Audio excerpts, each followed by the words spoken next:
And we are on the air. Greetings and salutations to all. Yes, sir. Holla, holla. Greetings. I'm Cade. Nice to meet you, everyone. You probably know me already. Let's face it. Yes, and he's the one that's playing the video game in the background. We're gonna just leave it yes. there. Pardon the sound. Well, shoot, this is your story, sir. You need to change your attention. I'm I warming can't up believe we now. got an So. iPhone user trying to talk about a Poco phone. That's what's Oh, impressive. I mean, I I'm just found shocked an about article. that. I just found a random. I just put 5G news, and I just kind of went for it. You threw a random story up. Yep. At I'm least I'm expecting you honest. to be. I'm expecting you to be a little bit more passionate, sir. What do you do? Expect him to give you some passionate iPhone information? If it's not the iPad or the iPhone, I shouldn't expect anything right now, huh? Just saying. I mean, passion don't really go with that, but we ain't gonna get into that at the moment. No, we don't want to alienate future YouTubers. Even though I'm willing to be as controversial as possible. Hey, I'm just saying, Apple, I am for sale.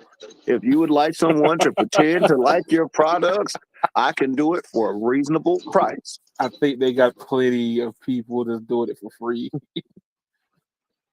I think they got plenty of people that's doing it for free. I do it better. Our dear Brandon does it without even thinking. That's what she said. I do it better. Oh But man. anywho, That's what Mitchell what's said. going on? What's on the platter today, man? Well, today right now we got the Poco phone, the F4 5G with the golly, an old Snapdragon processor though. The F4 GT. It's the F4G 5G. What is that? I think they're all 5G, so it's kind of a waste to even mention it, but that's understandable.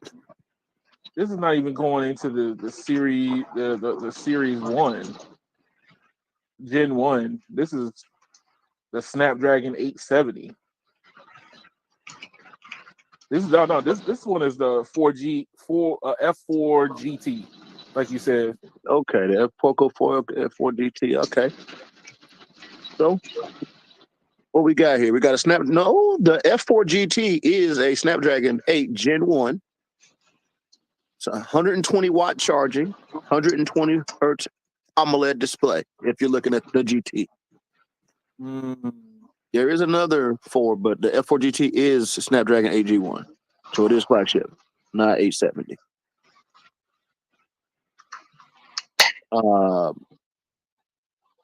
What is the pricing on the device? Do any of us know if anybody researched it? No, I have not researched the pricing on this. I think it went to like $399, $499, I believe. That sounds about right for Poco. They usually do flagship chip at around $300 or $400. Let's take a look here. I'm gonna do my research since we're on it. That's my little research I did on it. $399, $499. Alrighty here. I forgot the exact price, but I think it's around that range. Let's see. Yep, they're doing the regular X4 Pro. I think is what Keon was looking at. Those are $300. The GTs are going for quite a little bit more, right at $400. So I was a little off the mark, but What kind of band support do we got on this device? Let's see. Or has that even been revealed? I don't know. Let's see. Nobody will research it. I will. But yeah, Poco has kind of been known in the underground, nerd world as a flagship killer, similar to OnePlus's, work. But have they? over But the have years. they? Have they been a company that just doesn't change as much as OnePlus though? Well, the thing is, Poco was never geared towards the U.S. It was more geared towards India. So sounds more Japanese. Okay. If you were not watching the whole market, you wouldn't have noticed it. So looks like this thing has been 1, 3, 5, 7, 8, 20, 28, 38, 40, 41, 77, and 78 for the 5G world, which basically tells us this thing is still not intended for the US. But it's one of those devices that for the price, this is the kind of devices we wish we were seeing. Snapdragon 8 Gen 1 devices under 500 is interesting market that OnePlus used to hold, but they're not pushing it anymore. They're trying to be flagship pricing without really doing anything impressive. Well, and if you want to know where Poco is actually the line of phones, the manufacturer is Xiaomi. So if you heard of Xiaomi, doesn't Xiaomi do the Oppo also? No.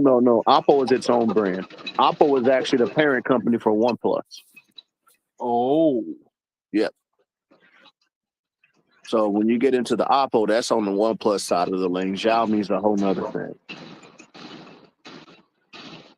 Okay, who is it you killing? You sound like you're exterminating with extreme prejudice. Oh, I'm just doing aim practice, I guess. I'm gonna tell you what he's doing. He's killing iPhone batteries, but we ain't gonna get into that. I saw a dude, swear to God, you guys. I walked in the store today to get a soda. There was two people working at the counter, and one of the people there was begging the other one if they had a charger for iPhone. What? This is a normal thing. This is what you see. I see it every day. I see people with iPhones like crack addicts trying to figure out where they're going to get their next charge. And it's why I have to say, iPhones are known for great battery life, yet people are running around dying for chargers all the time. And it was just hilarious to me. I tried not to laugh out loud because I was in my mind like, yo, I'm always seeing this. You know what? You want to know what? Ever since we did that article last week, was it? Yeah, last week about WWDC, right? So, I mean, having a chance to talk with customers and check this out. People are starting to gravitate more towards the iPad and away from the MacBook Air. Oh yeah, absolutely. That's why I've been saying this stuff. Yes, of course. Yes. They are started like I had a guy in the car, and this was just last night, and we stumbled on that conversation, and he was like, "I love my MacBook Air. I mean, not my MacBook Air, his iPad Pro. He's like, it does everything I need for to do video conferencing, this, that, this, and this." And I was like, "Well, why not get brought it up? Why not the Air?" He was like, "Why?" Exactly. Yeah. He was like, "Why?" If people are getting to that point where the MacBooks are becoming useless because their price relatively to the iPad Pro. iPad Pro offers that touch element and more portability. The only thing it lacks is the full desktop experience. That's the only thing it lacks, but it wins in every other category. Right. And then they're starting to move, and they're starting to migrate that to a desktop experience. That's why I still think to this day, like if Apple really wanted to just kill the game, their number one move should be full Mac OS on an iPad Pro. Once they do that, I think they could literally destroy the laptop market. No, I believe it. Hey, I think people are already sitting there waiting for Apple to move towards that direction because they're already starting to use their iPads for exactly that purpose. Mm-hmm. It's just once they want to go and run like a full desktop software, they're screwed. And that's where the wall comes in. Like, hey, I want to run Pro Tools. Can't run that on a MacBook. I want to run, like I said, you want to start running into the real, heavy software. You just can't run it on your iPad. So some people are forced to have both, but they would jump at the opportunity to have it on one device. Yeah, they're already migrated there. Just Apple's taking this sweet time to catch up.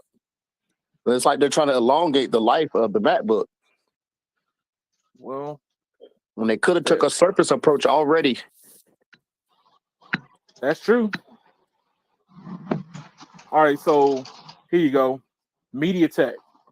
You know that thing that Sneed would say, you don't let friends Mediatek? Yeah. I've Well, heard of this apparently, Mediatek is coming for Qualcomm. thing. Yeah, market share. Yeah, Uh-oh. in They the coming market share for 'em. world. Yeah, because So they're dominating the price point market. They're dominating right, 5G devices under $400, and that's the majority of the market. It's not in the high end. that's true. Gonna take over.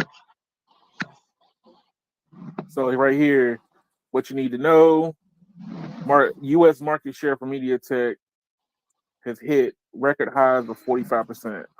Mm-hmm. In April of 2022. Qualcomm's share in the U.S. market is 47%. The fact that MediaTek is taking that large enough share, I mean, what was it? There was an article also that said that Verizon was going to start teaming up with MediaTek for processors on certain phones that they're going to end up selling. Yeah, because like I said, even they've noticed their best. So I don't know if you know, but even Spectrum Mobile is touting the same sentiment. Their number one selling devices have MediaTeks in them. Dang. It's not the high end. Yeah. You know what? Nokia for a long time dominated that low end, super low end side. It was like flip phones and what they call candy bar phones for a long time, man. Yeah, Nokia. So I mean, like Nokia has really fallen from grace in all facets, in the mobile phone world, in the networking equipment world. I mean, it's insane because Nokia literally started digital from cellular. They started it, and now they're getting beat out of it. Nokia is literally like a fucking cinder block. It's never what? breaks. It's like a cinder block that never breaks. Oh, you mean the old phones? Yeah. Yeah. But they started the digital. They're the only reason why we have data on mobile right now. Oh yeah, they pushed that hard. They started it, and now to see them fall so far from grace is insane. Hey, check this out. Look at this graph. Look how far Qualcomm has dropped, dog. They dropped over 20%. But let's just be real. Qualcomm is not making great gains in performance. No, they're not. No, they're not. You showed me. You had me to look at the documentation for it. They're not. They're not making big enough moves for them to keep. They're doing like another company like we love to all love and we also love to hate. They just keep raising the price and not really performing. Right. People hey, look, are it's like they want to occur the wrath and then we'll come out with the best thing coming out yet. You know what I mean? And it's getting too late. No, it's not even. It's not even that. It's like what's it, Intel? It's like they're doing the same thing Intel did. They're gonna let AMD catch up. Qualcomm's about to let MediaTek catch up. Hey, look, especially the fact that Samsung has put MediaTek into their devices. Here you go. The A12 and the A32 5G. Yeah, the A32 is the number one selling phone, I think, nationwide. Ooh. Yeah. Sorry, worldwide, not nationwide, worldwide. That device is selling on pretty much every carrier you can name, international and local, like everywhere. And it's a MediaTek device. Even Boombastic. Yeah, even Boombastic that works. Yeah, even the boom boom. So right here, Qualcomm still dominates the premium segment, as noted by senior research analysts. I think they said how many million devices did they sell of the A32 in the first year? It was like 4 or 5 million. Hey, that's a lot of devices. That's what I'm talking about. That's how you get market share. You sell 5-6 million of one device.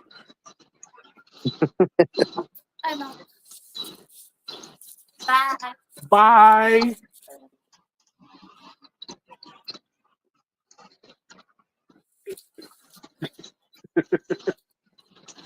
So let's see, what's the other article I posted in here? Sorry, the viewers, my game is too loud. You talking about your kill cam? Because with all that killing you're doing, we need to see a video camera of that. Yeah, the A35 was the 5th best-selling phone in the U.S.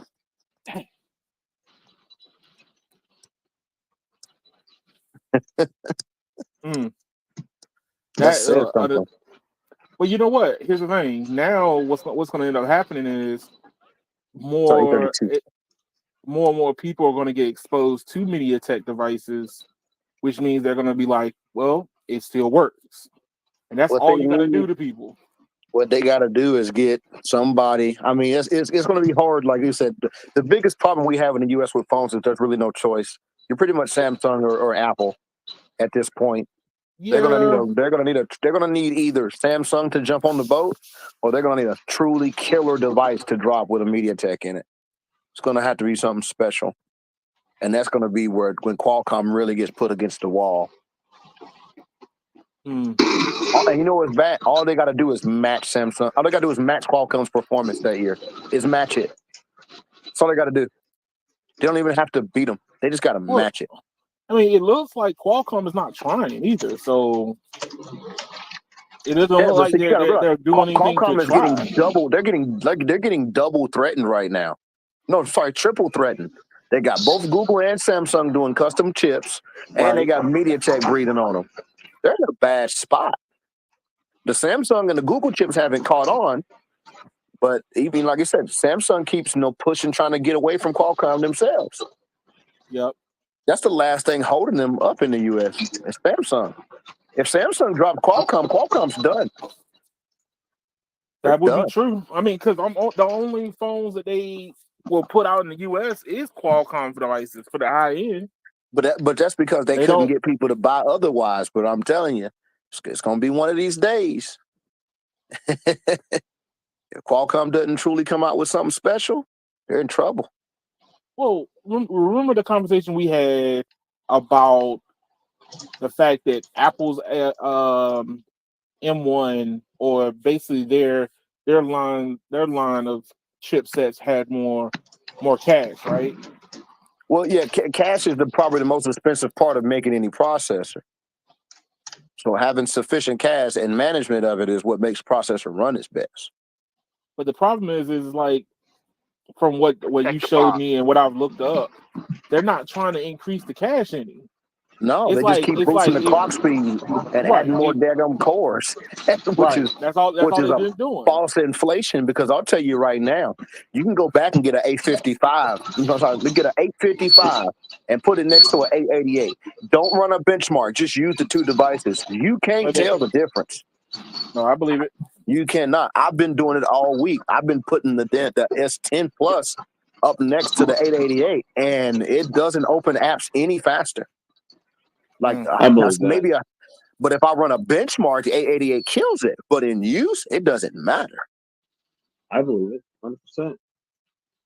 So that's why I'm saying they're not really improving to a point that matters. I mean, they both sound very similar, and they act similar from what I've been told. Well, here's the thing: it's making it where, like I said, we did a video saying, is it worth it to start buying another phone? Yeah, I mean, here's the thing: I'm going to buy another phone regardless. Yeah, we're headed for the wall. We're headed for that wall here, and the wall is not looking pretty. Not looking pretty at all. It's not looking pretty. Qualcomm's days may be numbered. And MediaTek is coming right behind them, along with Google coming up from the rear. Because I do think that Google is literally cut Qualcomm completely off. I think they're like, yo, we're done with you completely. Google just got to work the kinks out, and they really need to get in there on a granular level and stop focusing on that damn camera. For one, we know the camera's great already. Okay, like I keep telling y'all, if you're already good at something, why are you gonna just keep doing that? Practice on what you're not good at. Google's great with the camera. You want to know why they keep going back towards the camera? But they're targeting the dumb audience. But I ain't gonna go into that. But don't call them dumb, sir. I'm sorry, it's the truth. Look, it's the audience is the people who only care about certain things. But then look, give them a camera device, but give the nerds something. That's what I'm saying. Well, here's the thing: if you want dominance, you got to pull us off of Samsung. For Google, their only goal should be make people leave Samsung. But see, it's like this is something I had a conversation. And that clearly ain't working with the camera. But they're not trying to. It's like But Google. Like here you go. When Google does something, like you can tell when they have decided, all right, this is the path forward, right?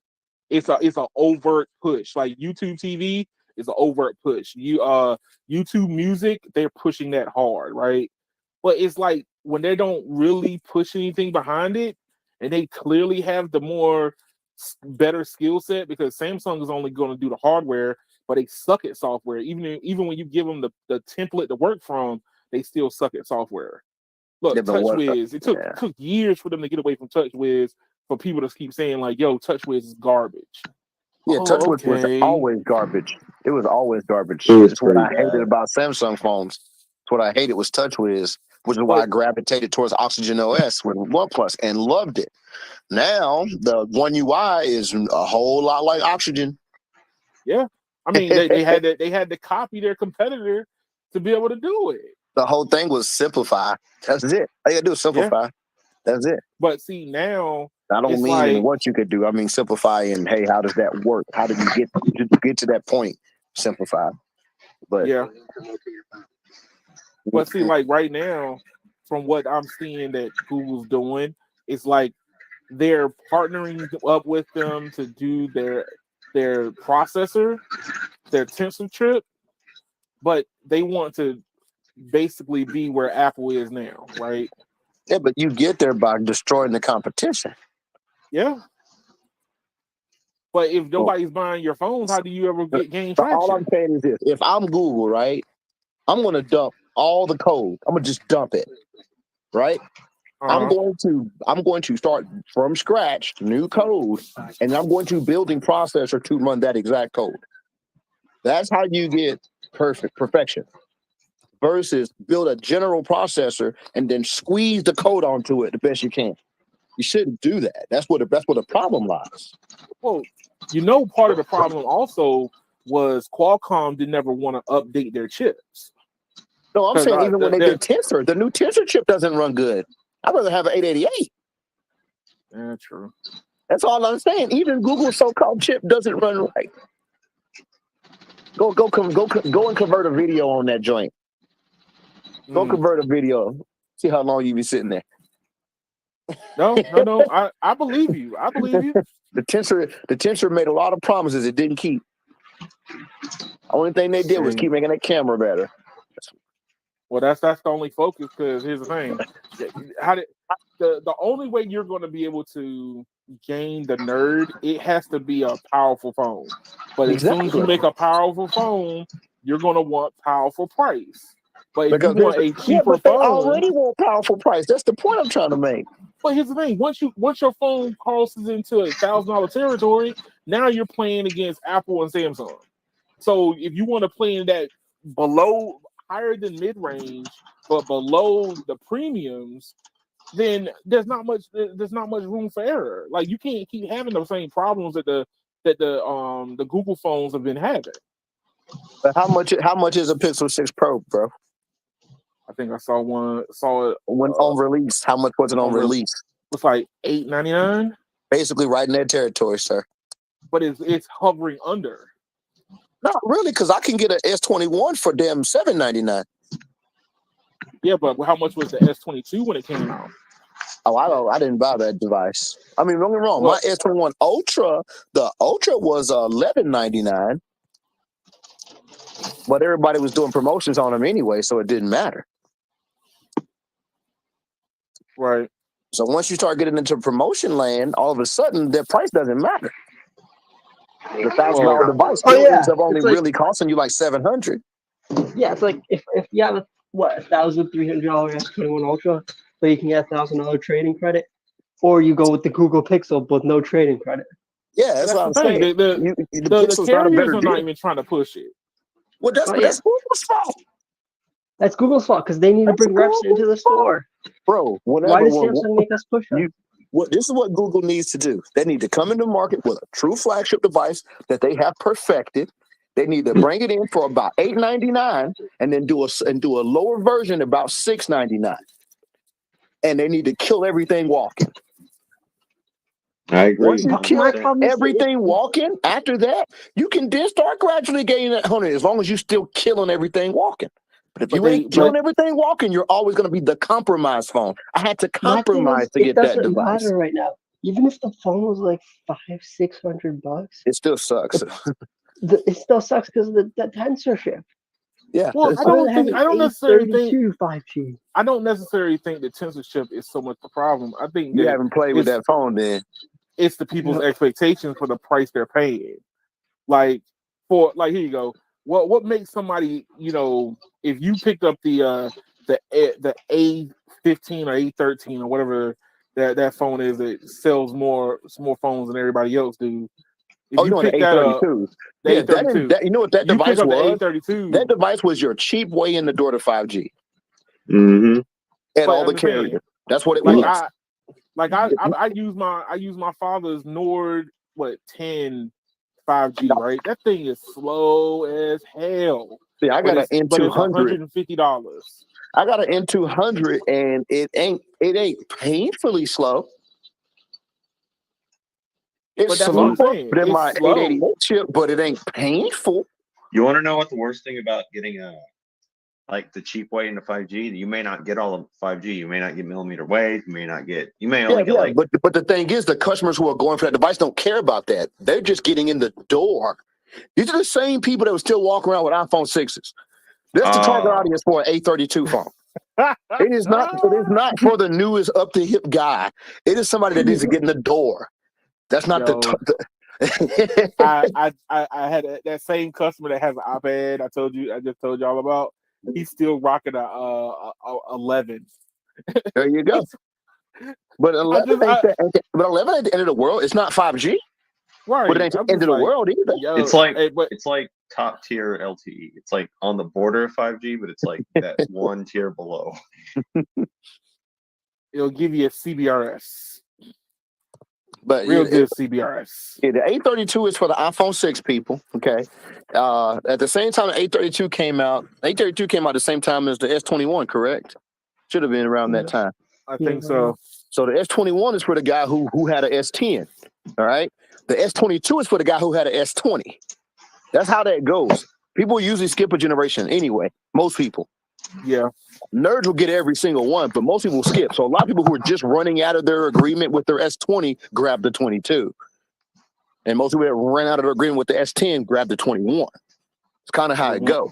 Or the ones that drop their cheap phone in the toilet end up grabbing that cheapo phone again. Yeah, they didn't have insurance, yes. Or they don't have good credit. They could put it on a credit card and get a new phone. But it's why I say it's about who the target is and how well are you fulfilling it. For me, the Pixel is supposed to be the Apple version. It's supposed to be the Apple of Android.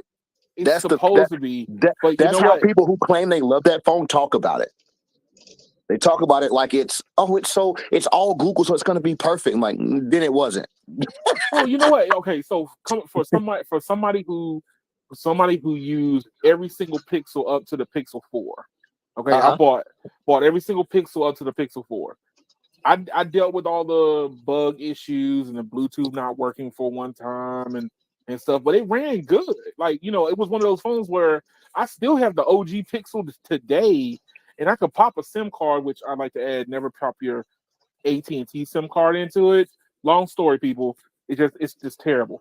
But Hold up. Yes. I'm talking about your company, sir. No, AT&T. hold up. It's any carrier. Sucks. Carrier. You can't put negative. Okay. Negative. So you put I a put my T-Mobile Verizon SIM SIM in. I put my Verizon SIM in, and it worked. Thank you very much. They really don't.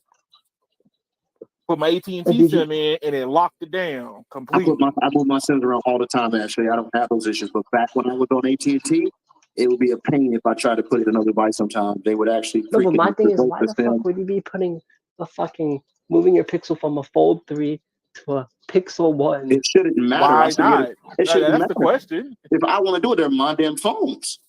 I pay for them. I pay for them. I want to use it. AT&T business. If I want to put 93 octane gas in a Pinto, that's my damn business. Hey, you don't see the gas station owner coming out talking about why you put the expensive gas in that piece of crap. Then he'd be like, "No, go ahead, sir. Shit. Feel If I free." have a bad network experience, that's my damn business, not yours. No, but the problem is that I know it's not your business, but the average consumer is gonna bitch about it. Bitch The about average, bitch about me putting my SIM in another phone. No, like I've had customers that like have iPhone, like that they love the iPhone. I think it's the 5, the boxy one.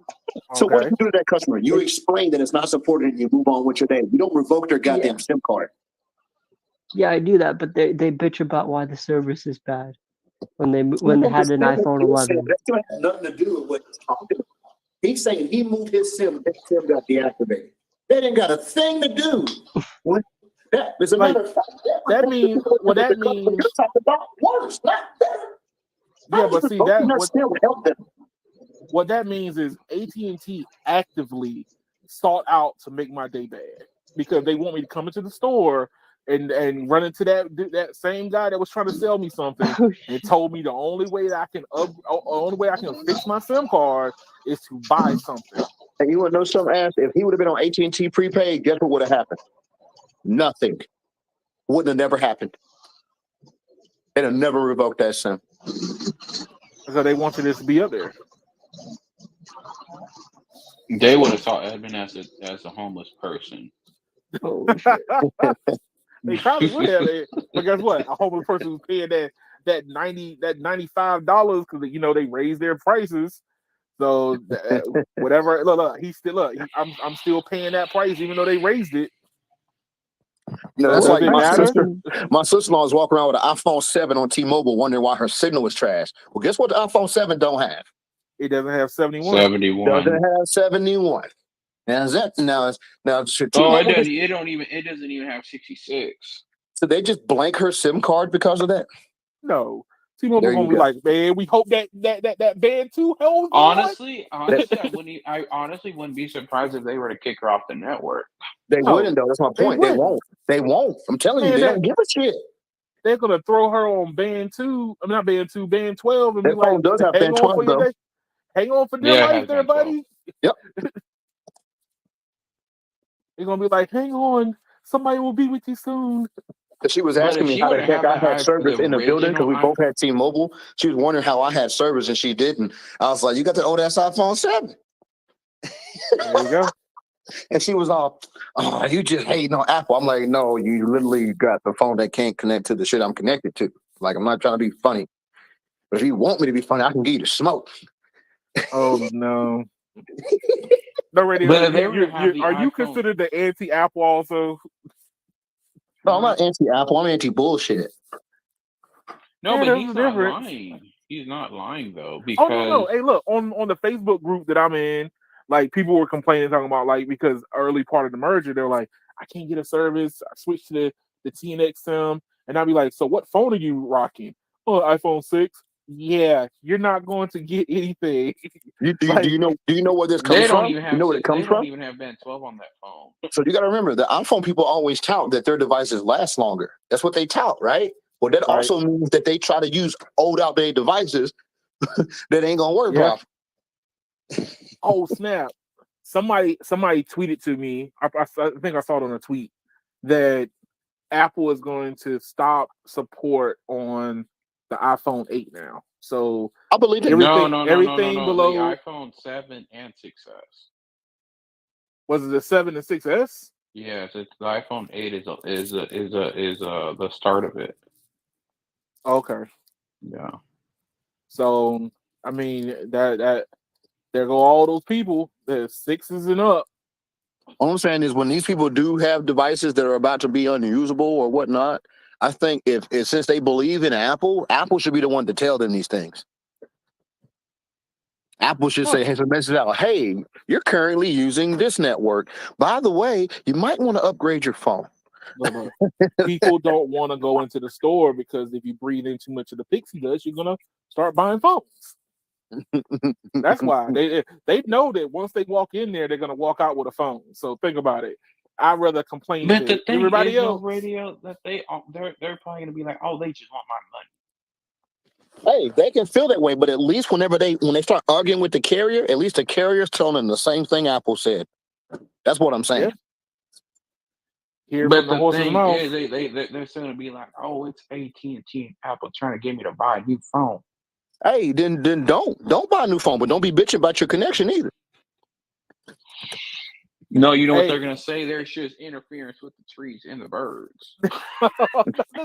And them worms chewing on their Apple put worms in there on when they made the phone. That's what they did. And it's chewing up the insides of the Apple.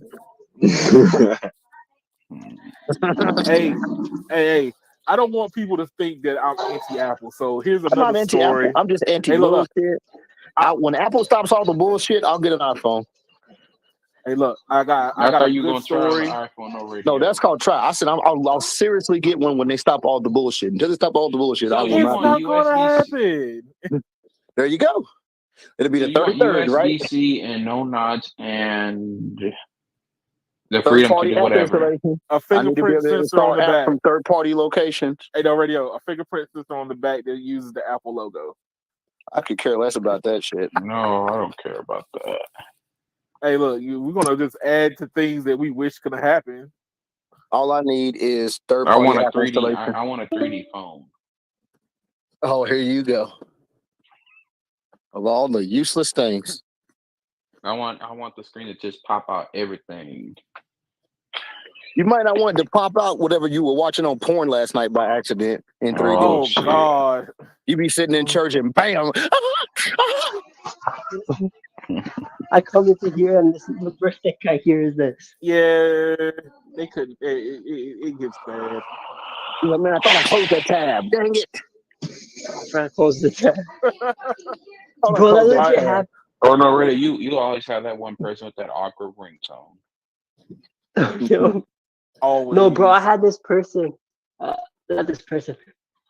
Fucking this YouTube video of a security cam, and it was this girl that was doing an interview, and she was just ready and everything, and then she was on her phone, and then it was just porn playing, and she was struggling to turn it off. It was hilarious. And then she's like, "Yeah, I didn't get the job. I wonder why they Of didn't course give her you're the not. job." See, that's why you got to do the turnover to mute on your device. 100%, bro. No, you gotta Turn over close to out mute. of all your porn tabs. That way you can just flip it over. My phone started ringing the other day when I was in the meeting. I just flipped it over. Silence. Flip to sleep. Isn't that an Android feature? Yes, it is. Does Apple have that? I thought Apple might have something I like thought it. that Apple should have that. Well, Brandon, you are an expert. You got to tell us. Wait, what? The flip to Flip to silence. sleep. Yes, it does. That's my favorite feature. All right, so keeping on the Apple train.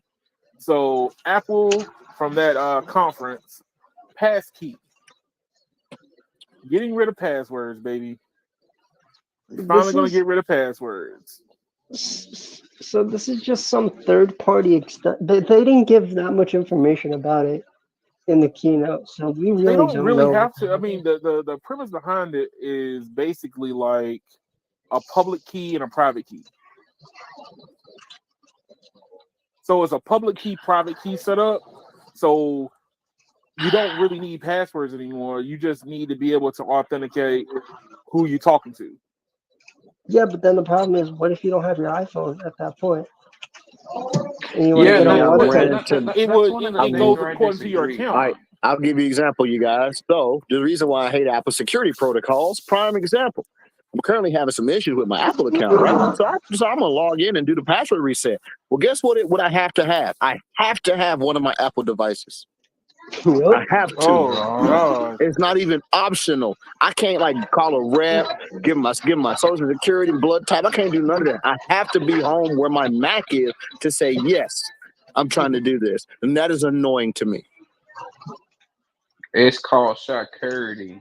Bull crap! And yet the iClouds get hacked every year. Security. Yeah. Hey, look. Ask Jennifer Lawrence how she feel about Apple It's called security. infuriating me.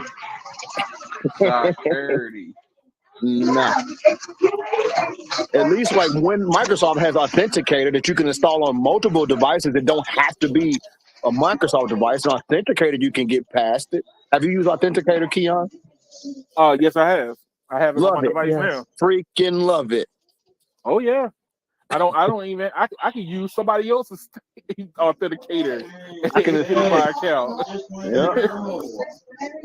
There's smart ways to do security, and then there's just asshole ways to do it. Apple prefers the asshole. But I love the asshole way. I'm like, why can't I download like an authenticator on a third-party device and still have access? Like, no, Apple only. That's them locking the ecosystem once again. Well, I will No, say but this, even though Apple, when you create an account or something like that, it'll suggest a password for you. Most of the time, you can never figure it out. So I just always type in a password that I can remember. That way, if I ever decide to, Yeah, but it wasn't a forgotten password that got me in the conundrum. mm-hmm.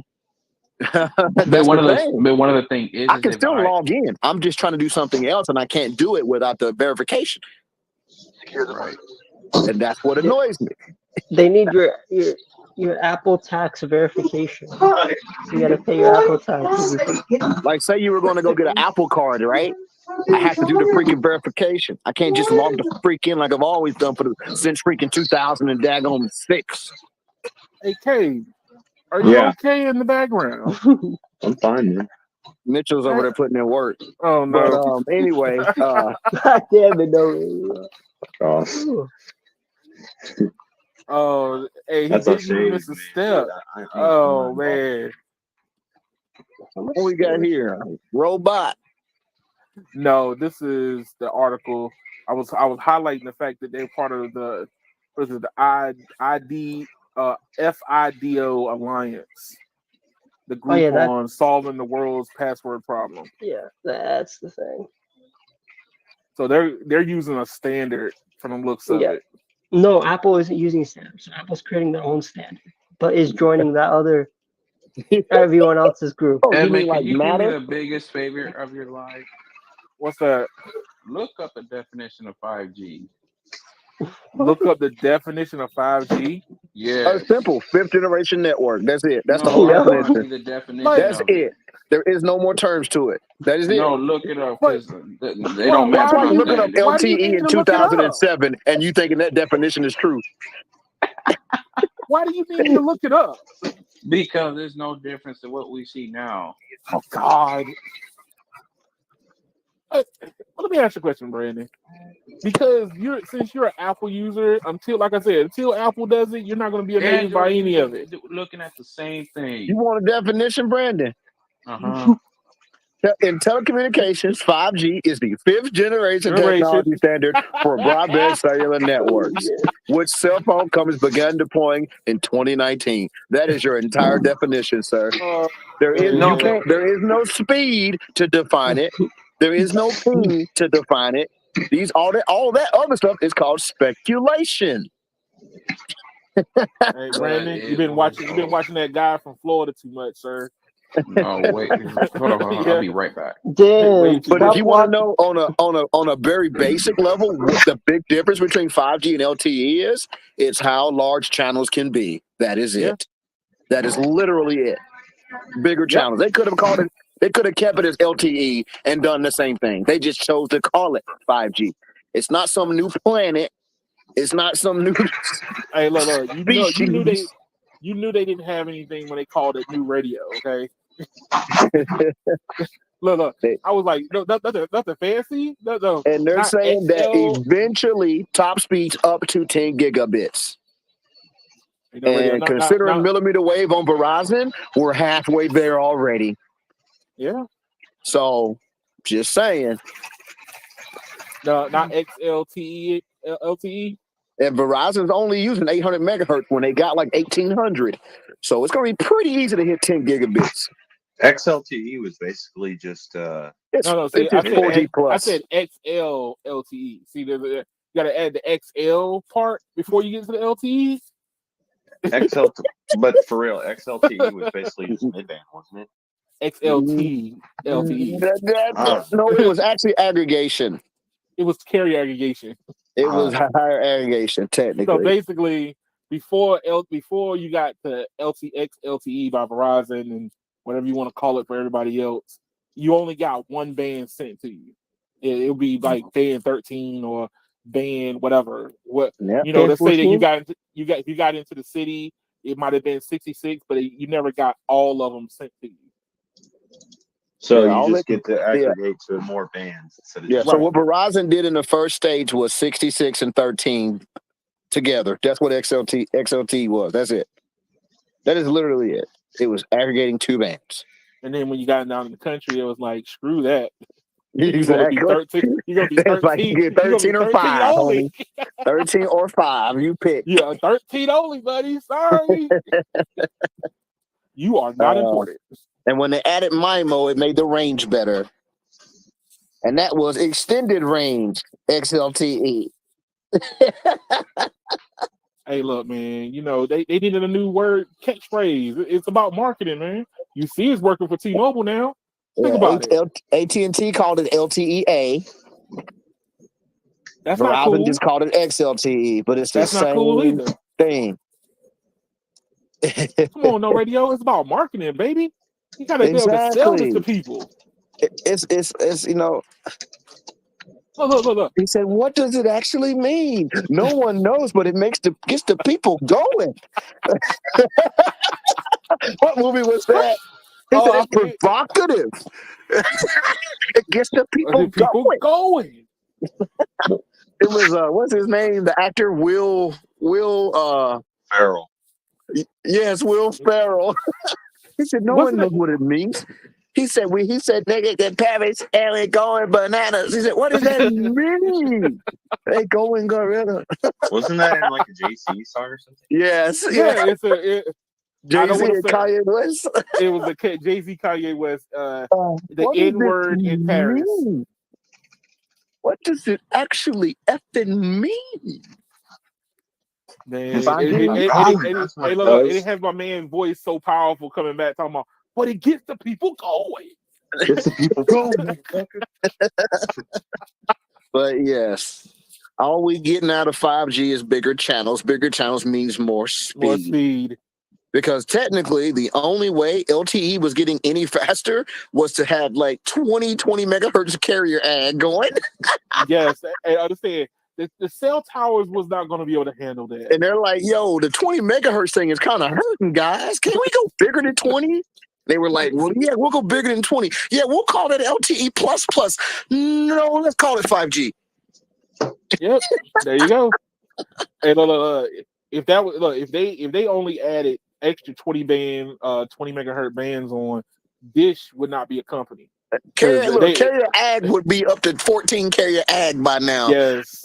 And you know which carrier Your battery would would literally die. AT&T would have been first. They are the ag kings. The aggregation king. Most I've ever seen on T-Mobile was 5, and on Verizon, the most I've ever seen is 5. AT&T out here doing 7. They're like, ooh, 2 more than the average. Ooh. Oh no. They average 5. What are you talking about? Yeah, they average 5. Verizon averages 3. 5. T-Mobile averages 3. Yes. So yeah, it was getting bad. Like their solution was just to add more channels. Like they were like, "Oh, bet." Yeah, every time a new Qualcomm chip come out, how many can it do? Oh, this new one can do 5. Okay. That's great.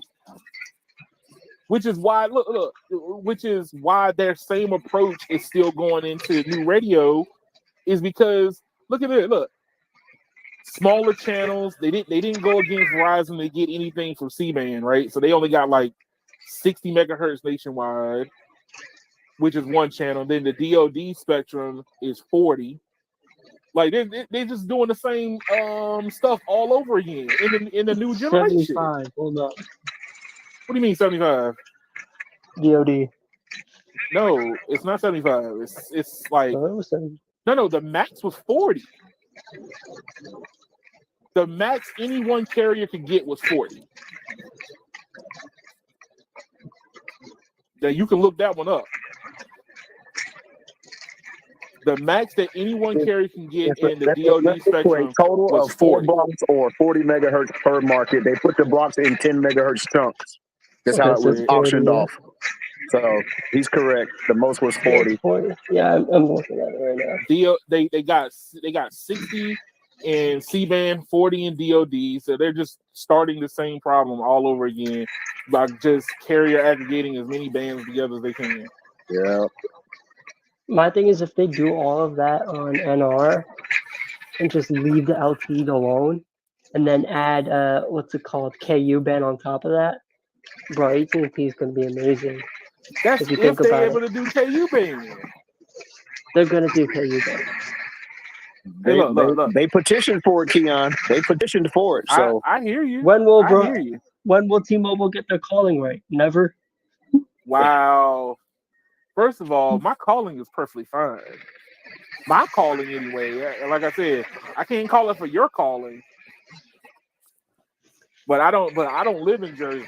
And I'll say I've never had T-Mobile calling problems until 5G. So that's true too. That's just me being honest. I had no calling problems until 5G started, and that's why I started having problems. Here's the thing. They are the first right now in the market that's gone to NR, voice over NR. So ain't official yet. My thing is, I was even looking at some articles and all that. There's not that big difference from calling voice over LTE to NR. So if there's no big difference, it's just LTE, voice over LTE times 2. That's all it is. It's what? If voice over LTE is 15 kilohertz, they go up to 30. 13.2 kilobits or something like that, 13.5. My thing is, I legitimately wouldn't want AT&T or Verizon to do voice over NR. Because then there's already going to be hiccups and all that. If it's already perfect. It's not going to be hiccups. Look, understand something. I think that our community What do you mean? over-exaggerated. It means everything just goes perfectly normal. They just turn on a switch and says, boom, everyone has 5G NR. No problems. Everything goes perfectly normal. By the time Verizon AT&T get to it, it's going to be easy peasy. Yeah, but my thing they right don't now, have to wait for the phones. Yeah, they don't have to wait for the phones. Here's the thing: the cell phones are ahead of the network. That's been very rare. Normally, the network is always lagging behind the phone. It's reversed now. The network is way ahead of what the phones can do. Like, what is it? The S22 can do 3 carrier aggregation, 3 independent on NR. Shoot, T-Mobile technically can do 2 bands of 41 N71. Bro, I still remember. And they're planning on doing band 20 N25. I still remember when T-Mobile was switching everyone to voice over LTE when it first started. That shit was trash. Mm-hmm. I remember those days. Absolutely dark. And you're telling me it's gonna go smooth, no problems, no hiccups? Like, come on, bro. I think that anytime that you are trying to do something with shoestring money, you're gonna run into problems. Period. Yeah, it takes money to solve your problem. My thing is, no, I agree with Seth. What do you mean, no? But even if you throw as much money, infinite money that you have, okay, there's still some problems that can't be solved by money. You just gotta go ahead and go with it. But I mean, here's the thing: research and development. That's where the money goes. But by your own logic, by your own logic, that means that Verizon, AT&T are going to run into problems too. No, I said that there's some problems that can't be solved by money.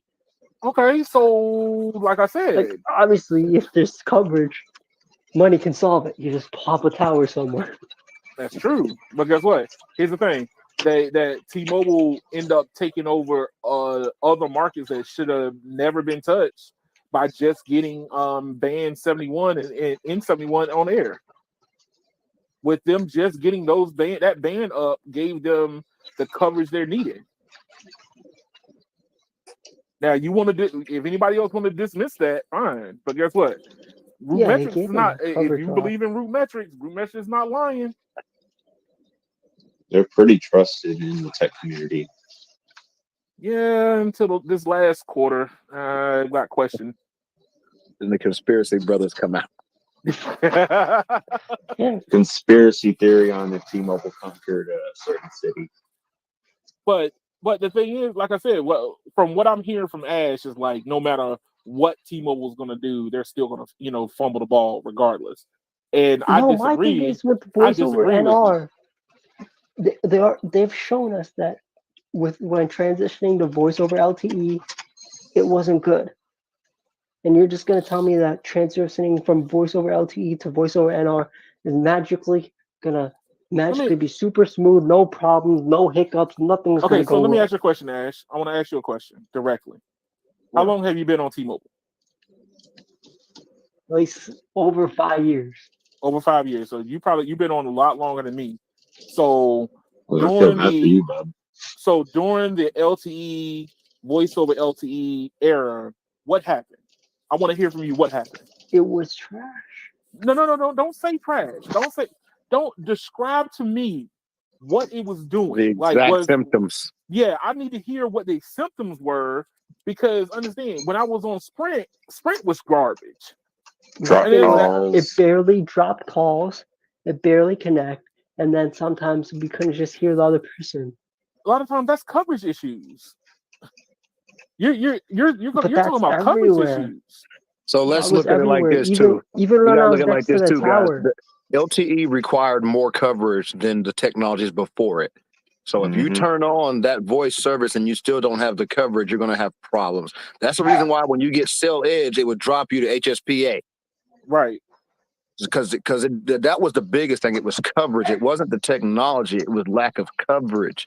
You could get away with a further away tower call on the old tech than you could on the new tech. T-Mobile's biggest issue was coverage, not the actual voice service LTE tech. Yeah, so what you're describing is coverage. No, but my thing is this would even happen when I'm right next to the tower. Yep. No. Hold on. Were you underneath the tower? I was like a couple of feet away from the tower. Yeah, that means that you're not even connected to that tower. You're connected to the tower that's pointing at that tower. Yeah, I was there and then I moved. Yeah, so what happened was I was having problems with phone calls. So I was like, all right, let me test it out. I called right underneath the tower. Was trash. Called the I get all that. Feet. Yeah. Still no problem.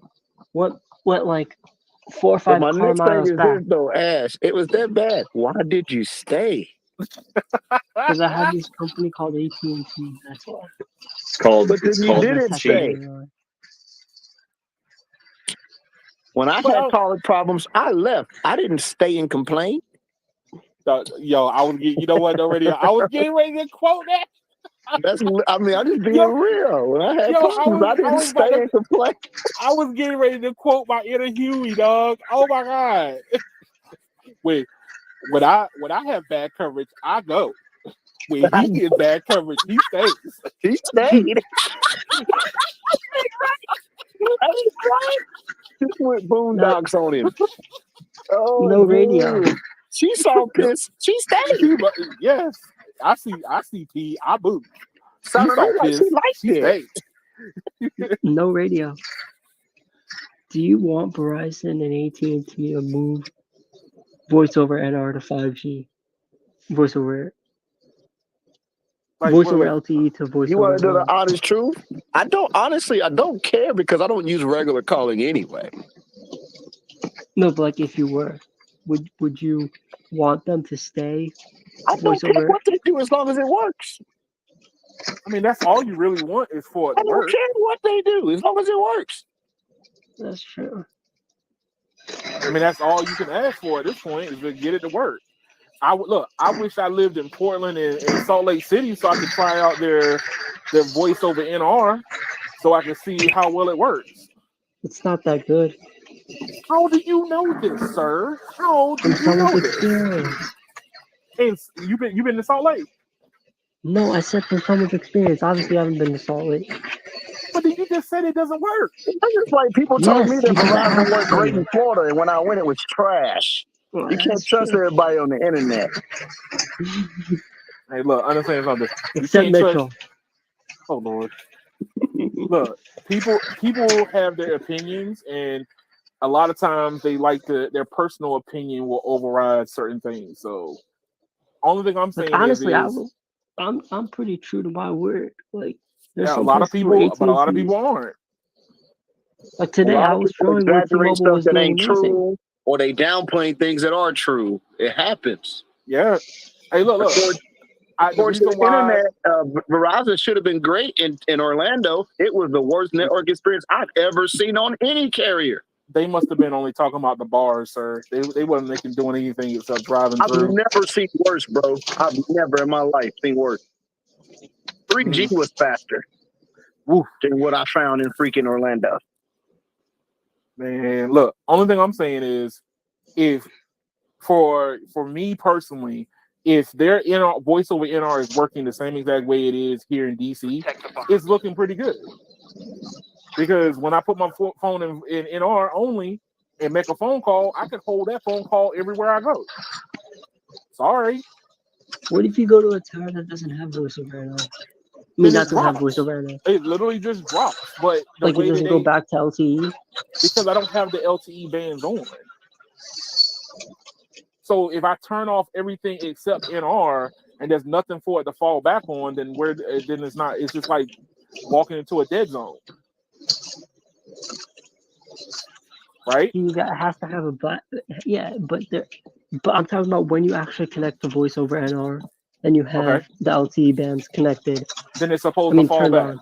It's supposed to fall back. Okay. There's a webinars that you can go online. No, not webinar. I mean real life testing, bro.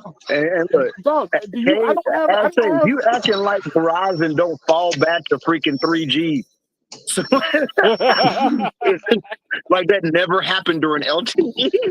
Yo, and they happen AT&T more sits on often than you thought. HSPA 24/7 when you're calling. So it sounds to me they all have problems with LTE. But it's like you're inventing a new standard that doesn't apply to nobody else except for T-Mobile. What I'm saying is how would I test voice over NR? I have to literally force my phone into doing it. I don't have a fallback, so that means that all my phone calls would have to survive on in the N series. No radio, not no radio, new radio. Series? And the no radio series. Technically, unless you're calling everybody who also has T-Mobile with a 5G device, you're not really doing voice over NR anyway. Yep, that's the problem. No one has voice over NR. Ain't no one in that. So you're like, man, this is terrible. I'm like, hey, is the other person on the 5G device under a compatible tower at the same time on the same network? Look, that's called pulling nails, man. Hey, look, the way I have the definition for it and help Brandon out. If my phone can do voice over NR and it goes to the antenna on NR, then this is voice over NR. Sorry. It is not. It's voice over NR. No, it isn't, Edwin. Yes, it is. What's the quality difference? Huh? What's the quality difference? I can't tell. It sounds good to me. Brandon, it's no different than listening to Apple lossless on AirPods because they're not lossless. Yo. No, the audio sounds better though. No, it don't. It's a placebo effect. No, it doesn't. Yes, it does. You're getting the limitation of your headphones, no matter what you do. How do you know, Edmund? Because how do you know? You pay for Apple Music and you don't use it. How do you know the Apple Music? You know why I don't use it? Because all your Apple fandoms are made by YouTube Music when they hop in the car. So I'm not gonna switch when people on Apple and that's the beauty of it. Okay, yeah, but guess what? I don't need to switch to it. It's part of my service, but that's not why I bought Verizon for. I didn't buy Verizon to go get Apple. You still need to appeal to the Apple people, though. There are some Apple people that are going to go here. Let me hit you to something. I literally have people who hop in the car and they say, "Man, your sound system in this car is awesome," and they're listening to YouTube Music. You could literally plug anything into that car, Edmund, and it will make it sound good. At your place. Do I do what? Do you use your pool at your place? My pool? Yes. No. I go to a community pool in the community. Why? He likes to pull with Mitchell. Oh God. Bro, what Mitch will be is wrong? coming You have in the black cab. subscriptions. You don't use your own pool. You don't use Apple Music. You probably get the Because neighbor's Wi-Fi. when I go do my water God damn aerobics it, and it's Brandon, raining don't be mean. outside or it's thundering, I don't want to get hit by lightning, so I go to the indoor pool. Bro, I don't want the pretty sun sure beaming down it's- on me, so I go to the indoor pool. I'm pretty sure it's like Africa hot outside, and you about to go to indoor pool. Yeah, I will. So What you wait talking a about? minute. Edmund's undiscovered private life. He does aerobics? Question mark.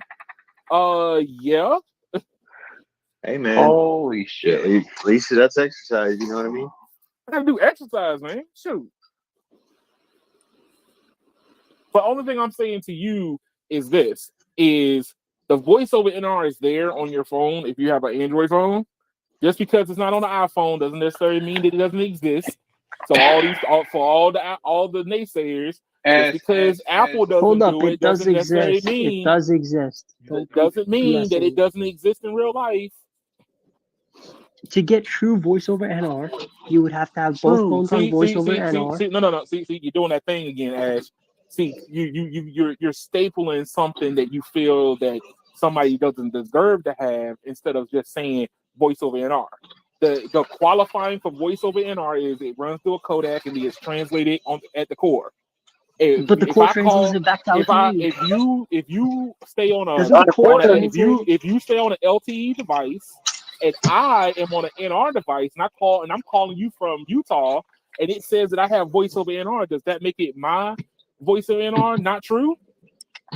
Just because Go ahead, you are not on I it? actually want to hear what you want. All I'm saying is I believe the cities that they're testing it in, they're running on a different core.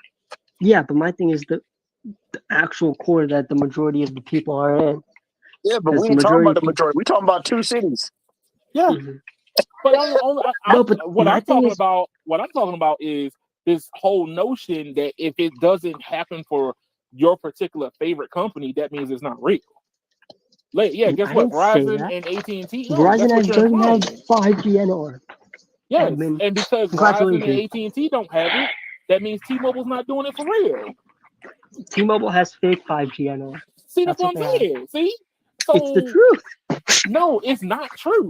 But according to the definition, technically anything new that wasn't already LTE is 5G. Oh my god. Okay, if that's the case, then LTE Advanced was fake. LTE Plus is fake. All of it. Every LTE update is fake because it was still LTE. Doesn't matter. There's an update to it. All I'm telling you is 5th generation. So what I'm telling y'all is get rid of this 5G of some new planet. It ain't nothing but a new version of LTE anyway. The 5G is basically the same as LTE. They just renamed it. Okay, I'll give you an example. All right. When you go to Wi-Fi 6E, right? Is your Wi-Fi 6E router fake because your device doesn't have Wi-Fi 6E? Nope. That's all I'm saying. Same premise. That's all I'm saying. Just because but Ash, okay, let me ask when was LTE like a finished? When did they finish LTE? Answer that question. Never. My point exactly. So 5G will never be finished. So you can't set the goalpost of where it starts. You have to start it with the first things that made it different and go from there. That's all I'm saying. 5G is an evolution. It's not there is no finish line. Okay, so a question. But Edmund keeps saying 5G is this whole new race. It's not like LTE. I've never said that. Yes, you have. Yes, you did. No. I said that with 5G, there's more opportunities for growth. On LTE, what is growth you're to still you? Stunted. What is growth to you? Growth is better improving. throughput. That's anything improving. Anything improving. So what's your average LTE ping, Ash? What's your average LTE ping? Like the same. 15? No, it ain't. No, it's not. No, it ain't. Average What LTE is ping is like Sub freaking 20, 30. 25 to 30. I get 10 on Verizon NR, and I was getting 10 on T-Mobile. Still fake. Yeah, No, my yeah, thing. yeah. Go ahead, Ash. You gotta Look keep at that it same as energy, sir. look, Keep look that Find me same an energy. LTE site that can do 10 millisecond ping. Find me one right now. He's calling you out. Find me I one. said 15. I said 15, not 10. LTE wasn't doing 15 on average. It was LT was not doing 25 to 15. It was 30. 25, 30, 45 on a good day. No, are we talking about loaded or unloaded? Oh, Both. here we go with the BS. See what I'm saying? I can put two Ash- Verizon phones next to each other right now, same site, and let one be on NR, and the ping will always win on the NR phone. Even on Why does the Verizon with speed go DSS, the down? ping improvement is still there. My thing is, why does the speed go down? For who? The speed goes down on Verizon because they're using 10 daggone megahertz. That's why.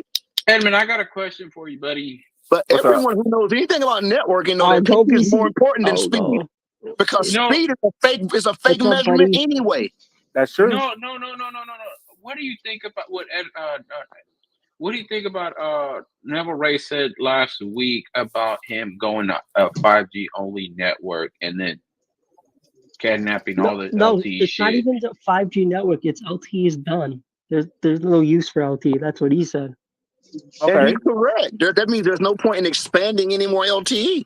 there you go. You start Why? converting everything So- globally. No, and he's you saying can't- there's no more I wanna LTE. know- Moving everything to 5G. Everything I isn't wanna ready yet. know I'm sad to what say is it. it But that every so what network do is going to be doing that. So I don't get what the problem is with that statement. I'm lost. I'm lost between you and Brandon and Ash. What did you expect them to say? Man, we're going to support this good old fashioned LTE until it dies. Like, no. No, I didn't Why say are they going to keep support doing it? The way how I see it, I don't know Reddy's gonna probably go off on me. The way how I see it is that the Comcast, Charter, and all of that are basically saying we're already on 4.0 and they're already doing one damn gig. Okay. There's no difference. Well, but 1 gig came out with 3.0. I know, but it's like we are already buying 4.0 modems and we're still getting Okay, one damn gig. go to Walmart and buy a 4.0 modem, sir. You can't do it. So No, what are you but talking about? I'm just saying. But I'm Go just buy saying, one. They don't exist. So No, what are you I taking? know. Brandon, No, but Where I'm you get this saying. information from? No, but Brandon, I'm saying. No, I I'm need- just giving I an need to under- example. Brandon, I need you to understand something. I want you to understand from this point of view, okay? Is that no matter how much you might feel about one company to another, some people are doing different things, right? So if you're trying to make it where this is a standard type thing that we're talking about, Everybody it's not has to there. copycat. Yeah, there's no such thing. It's not going to be there. Like, understand? He wants the Apple approach. Everything the same. Verizon and Sprint Okay, were so on what CDMA. happened? Wait, Brandon. Apple, not Apple, but Verizon and Sprint were on CDMA. GSM was for T-Mobile and AT&T. Was that those two different approaches any different? Yes, they were different. Yeah, but guess what? They went about it at totally different paces. Then LTE, everybody was like, "Yo, it's harder to get equipment for the CDMA. The upgrade path for CDMA was worse, but the evolution for GSM was GSM, HSPA plus, and then LTE. The upgrade path was easier. That's why Verizon was like, "Nah, screw this CDMA stuff. We're just gonna go LTE." And they The did the reason was same no one- thing. They slowly transitioned their bands away from CDMA. There you go. Yeah, Just like we're gonna- But because a company A jumped out there and said that they're doing voice over NR and 5G is everything, and we don't care about 4G no more. Guess what? It's not a bad quote. Why am I going to keep supporting something that nobody cares about? I'm not saying support it. I'm saying you gotta at least support it for your old Yeah, customers. but Like I'm sad you're to say, telling me right They're now, old right now, customers. But they're all actively pushing 2020 to upgrade everyone's devices, even with free phones. So what's the Oh yeah, problem? Yes, there's But- still gonna be places where LTE you want to have it as a backbone. you still got Verizon still sporting Yeah, CDMA but because there's guess companies what still happens? using it. Okay, Ashay, let's look at T-Mobile, right? There's places they have zero Yeah. coverage. That means they're going to start 5G from day one in them places. Oh yeah. So what would be the point of them supporting LTE in them places? Because guess what? Them customers that live there, they're not going to be on an old T-Mobile device. They're going to be new switchers. Yeah, I understand that, but I'm saying So places where they already have LTE. Verizon and AT&T actually have it harder in that case because they already have services in those markets. In those My places. thing is, what about places where they already have LTE? Hey, Cave, I'm going to mute you. I'll turn it down. What about the places that they already have LTE? Is it Most of the worth places it? are band 2 only. If they go in there and throw 71 and 41, they're not hurting anything. They can leave that band 2 for a while. It's not the end of the world. But that's Did you think that meant that Never Ray meant next month they're gonna turn off all the LTEs? Is that what you thought he was saying? He was telling me No, within Ray, the no, next he's the 2-3 type of person months. that will do it. Look They're how not fast going they to were do trying that. to look how fast they were trying to shut down the Sprint network. Yes, the Sprint network, because guess what? They want to free up the bands over there so they can put it on 5G. But they're almost trying to do the same shit with that. Yeah, but why wouldn't they do the same thing to free the bands on LTE in 2 months? What if they say in 2 months we're shutting down all LTE? Because T-Mobile's operating T-Mobile's operating two networks right now. Why do you think they were moving everybody that was on Sprint over to T-Mobile? Hello? To one core so that they can free up spectrum.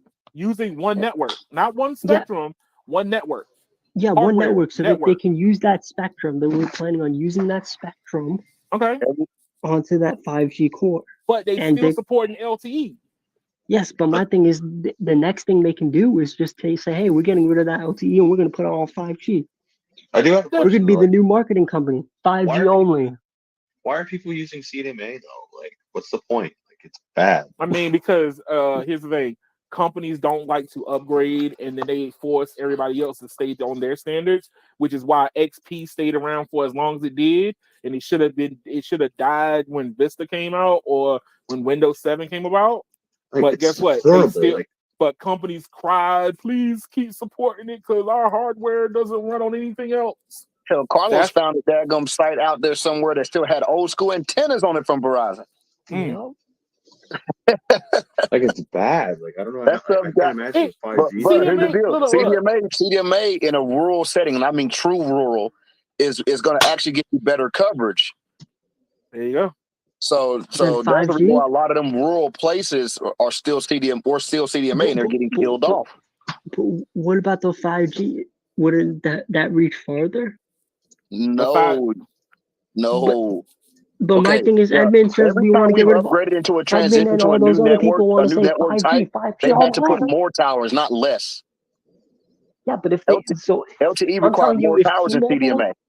If T-Mobile was on that tower, they would say fuck CDMA. They would get rid of CDMA or LTE, put 5G, and there'd be less coverage there. Yeah, but they put more towers. Yeah.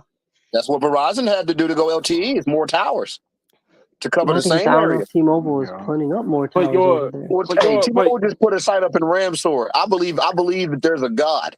Okay. I'm just telling you, this was long overdue, and they beat AT&T to it.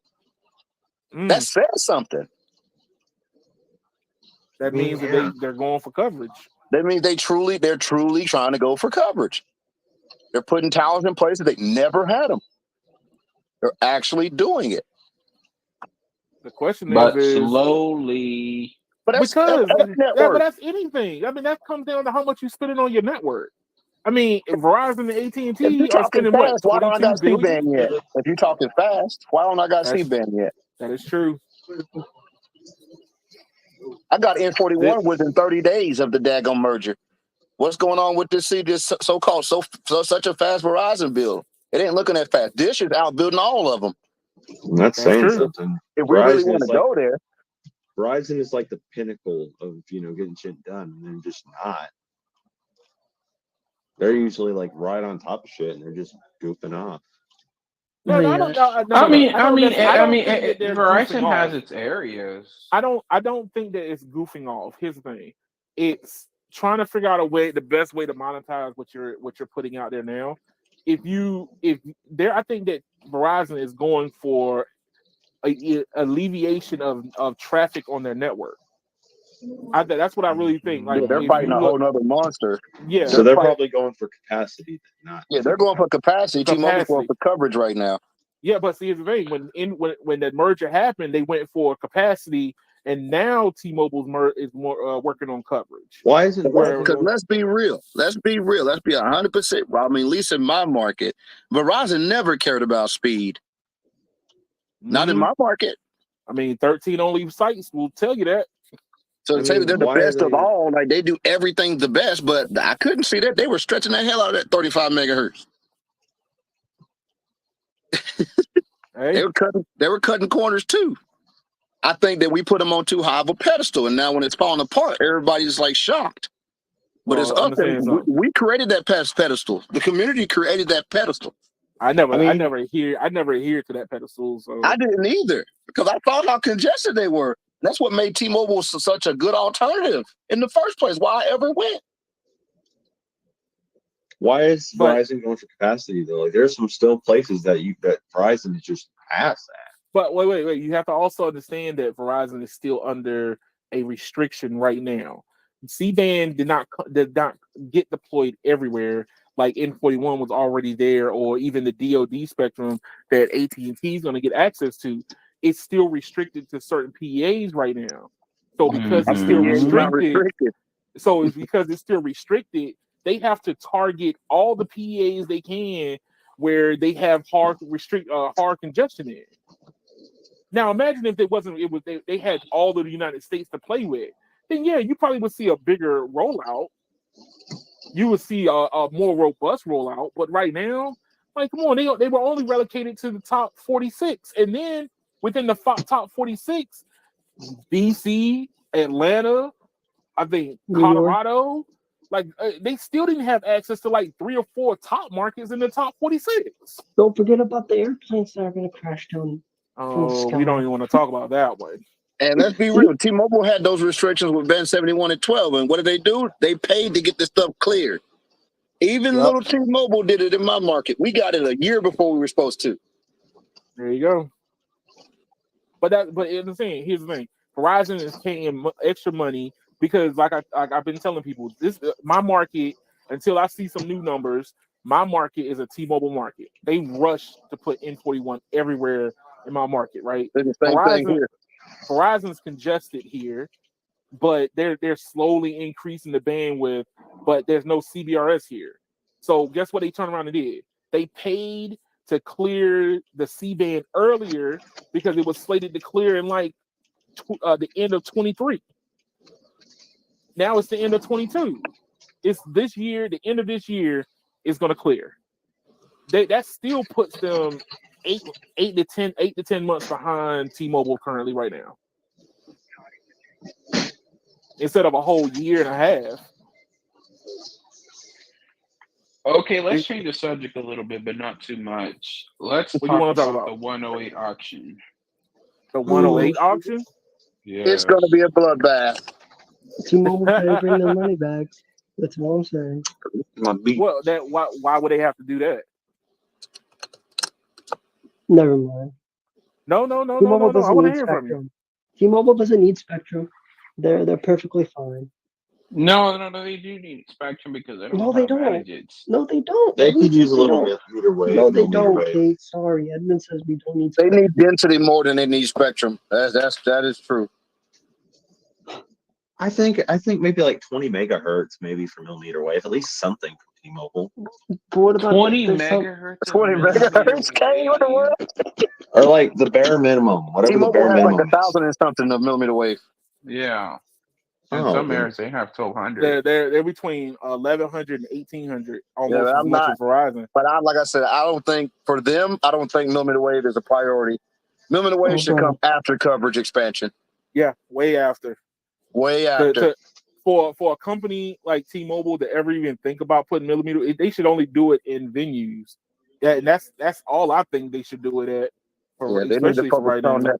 Coverage is everything for them right now. Coverage is what's going to change their network perception.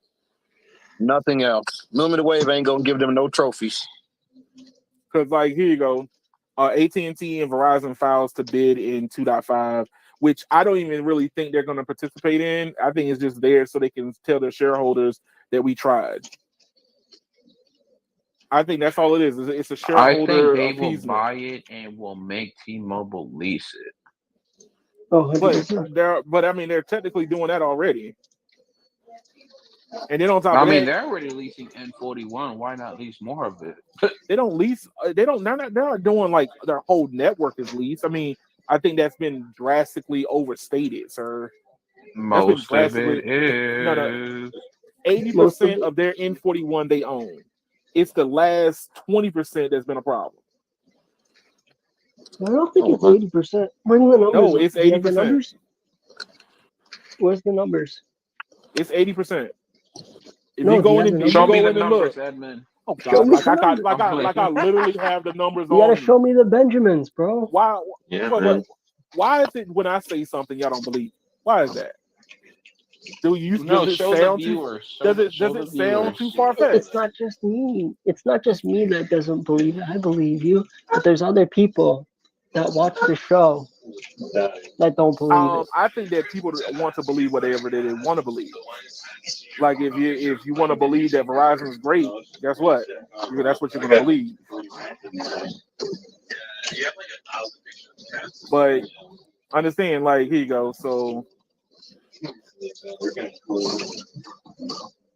my question to you is this: why even want to be in an auction when you can't tell what T-Mobile's leasing? If you can't see everything, why would you want to jump into this auction? you got a point.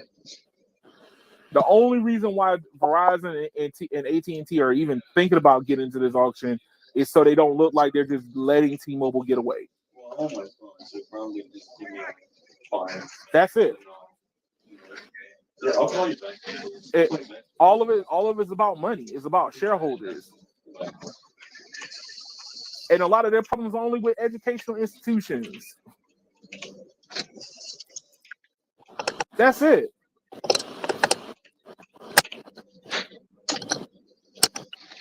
So I don't know how y'all look at this. I really don't. They literally own a lot of N41 by itself. Sprint owned a lot of N41. So I don't know. I don't know where how y'all get this misnomer.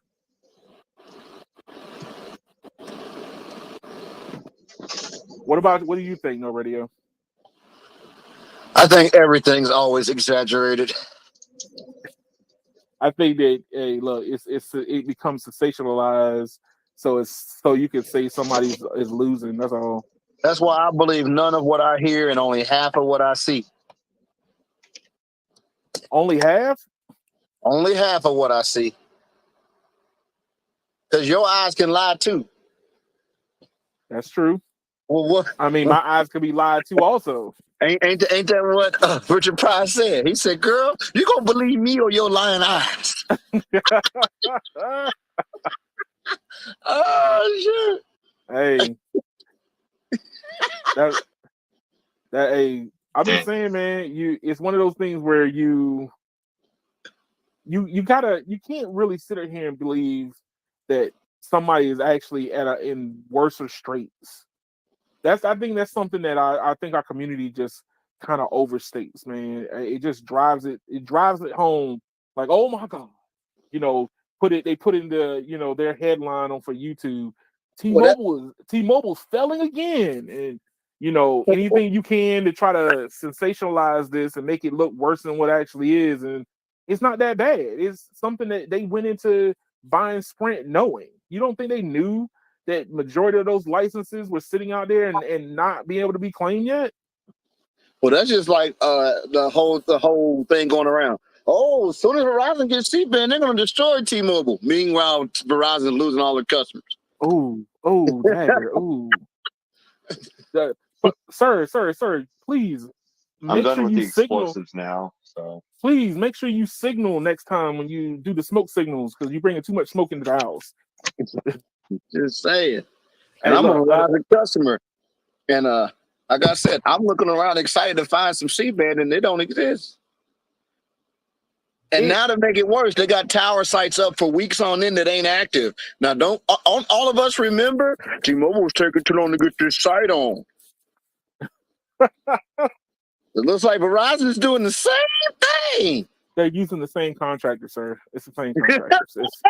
Let's call it what it is. You don't get look. Everybody is fishing from the same pool. All I'm saying is everything that everybody bitched about for T-Mobile is not unique to T-Mobile, yet they act like it is. That's because you need to make the good guy win, and you got to make the bad guy lose. Come on. It's not unique to T-Mobile. It's no fun. Look, the storyline for Endgame wouldn't have been no fun if they beat them in the first movie. Come on, think about it.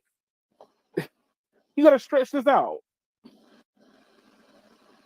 But I'm just saying that I just think that our perception of this is just way too high. But hold on.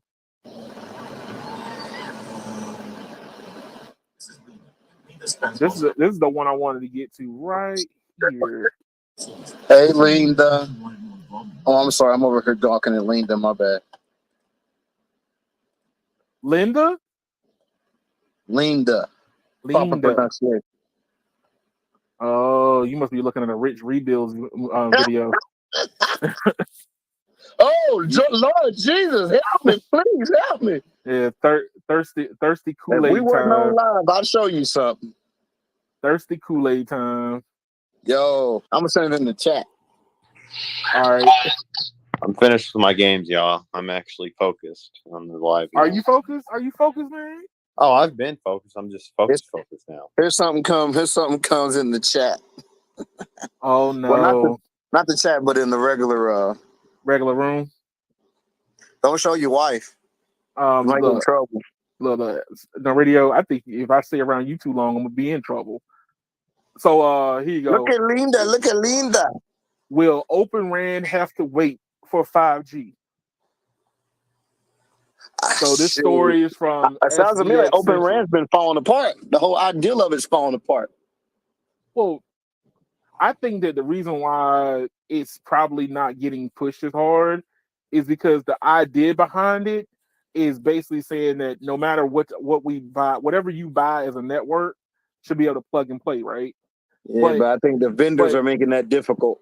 Yeah, I mean, come on. Do you think Ericsson wants to play well with Nokia, and Nokia want to play well with Samsung, and anybody else that want to give whoever vendor that Dish is going to be using any type of airway to try to make things more compatible? No. Nah. They're going to be dragged into this kicking and screaming. Oh, that thing was jiggling. So I mean, from a lot of the articles I was reading, this one and a couple other ones, you see now, like, remember that it was like a week ago, maybe a week and a half ago, where T-Mobile came out and was like, we are happy with our vendors, right? We just signed long-term contracts with Nokia and Ericsson, right?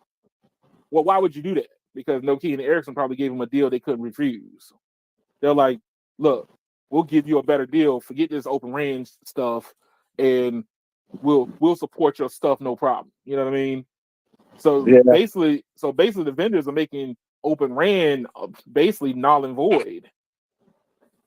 Yeah, they're playing the Apple game. Ecosystem. Isn't AT&T and Dish the only ones that have Open RAN? No, it's just going to be Dish. AT&T don't truly have Open RAN either. I mean, you understand what Open RAN is, right? Brandon? Yes. You understand what Open RAN is, right? Yes. Yeah. So Open RAN is you can use any technology. You can use Ericsson, you can use Nokia, you can use Mitchell. Ash, I'm going to mute you if you keep playing around. But look, I already mute you. What do you mean? Bombastic. But look, Bombastic. the problem at hand is that the companies don't want to play together. They're going to have to be forced into it, and the only company that's going to Who's be gonna doing it force is going to them? be Dish right now, because Dish is the new one, the Well, new the kid thing on the is, block. this has nothing legacy to worry about. Right. Yeah. So what's the point of it? The point is, it's supposed to be better interoperability. It's supposed to make it where the 5G network cost of operation is lowered. So, like, let's say that if they're selling antenna and baseband gear for $1,000 a site, it brings it down to a couple of $100. I don't know what the price is, but I'm just saying now you could go in there and just plug and play, just like PC parts. I don't necessarily have to always buy everything NVIDIA. I can go AMD for my graphics card. My PC, my motherboard can be gigabit, and then my graphics card can be AMD. It don't matter. They're all supported. It's supported by the drivers. There you go. Have a nice day. But Yeah, the Go ahead, problem no at hand is Hold up. these companies don't want to do that. Okay. Go ahead, no radio. all they're trying to do with cable networks did a long time ago, make everything open because it makes it easier to get parts. That's the other side of the story. If we can support 20 different brands of cable boxes because they all support the same software, regardless of the manufacturer. There you go. And that's what they're trying to do. But they're getting fought tooth and nail. Plus, they're fighting with their existing networks. On top of that, if you got a site that's got all old gear from just Ericsson, but all the new stuff you got is from somebody else, but all you really want to do is add N41, now you got to redo all your radios and everything to a whole new standard. And that's the reason why updates on sites take longer than new sites take to put up. New sites go up in a day. Sites that got existing equipment, they spend a week over there. Week and a half, 2 weeks. Look, equipment stay on the ground for a month and a half. Dude, they put this site up over here in a day. This T-Mobile site went up in a day. That T-Mobile site in Greensboro, they were there for a whole week because it was existing. So I mean this is going to end up making it. It probably is going to be until 6G before. I don't think, to be honest, I don't think even 6G is going to work out. God. It's going to be the same boat, bro. Hey, look, but here's the thing: if the hardware vendors keep giving them sweetheart deals, it's going to extend this even further. It's basically in Ericsson's, Nokia, and Samsung best ability to keep them locked in as long as they possibly can, and look, and that what is it? The cost savings that you would normally get if you just brought it down 20%. You brought the cost down 20%. They won't even go to Open RAN. They won't go it. But if they refuse to budge, then yeah, you use Open RAN as a leverage. Like, hey, look, I can go over here to your other vendor. I don't even have to do anything. I just plug in their hardware and call it a day. Well, so the thing for me is, like, say a part goes bad on a site, when it's Open RAN, you can just grab another brand and throw it up. There you go. When you don't have that part in stock, now you got to wait for that vendor to get you that piece of equipment again if you're out of it, or if something happens, something goes wrong. Just like how Verizon is now preferring Samsung millimeter wave over Nokia's, because in those markets, in certain markets, just for fun. They're doing it just for fun, just like that. I don't know, just for fun. I mean, I'm just saying the deployment in my market is for fun. In the timeline, that's what it is.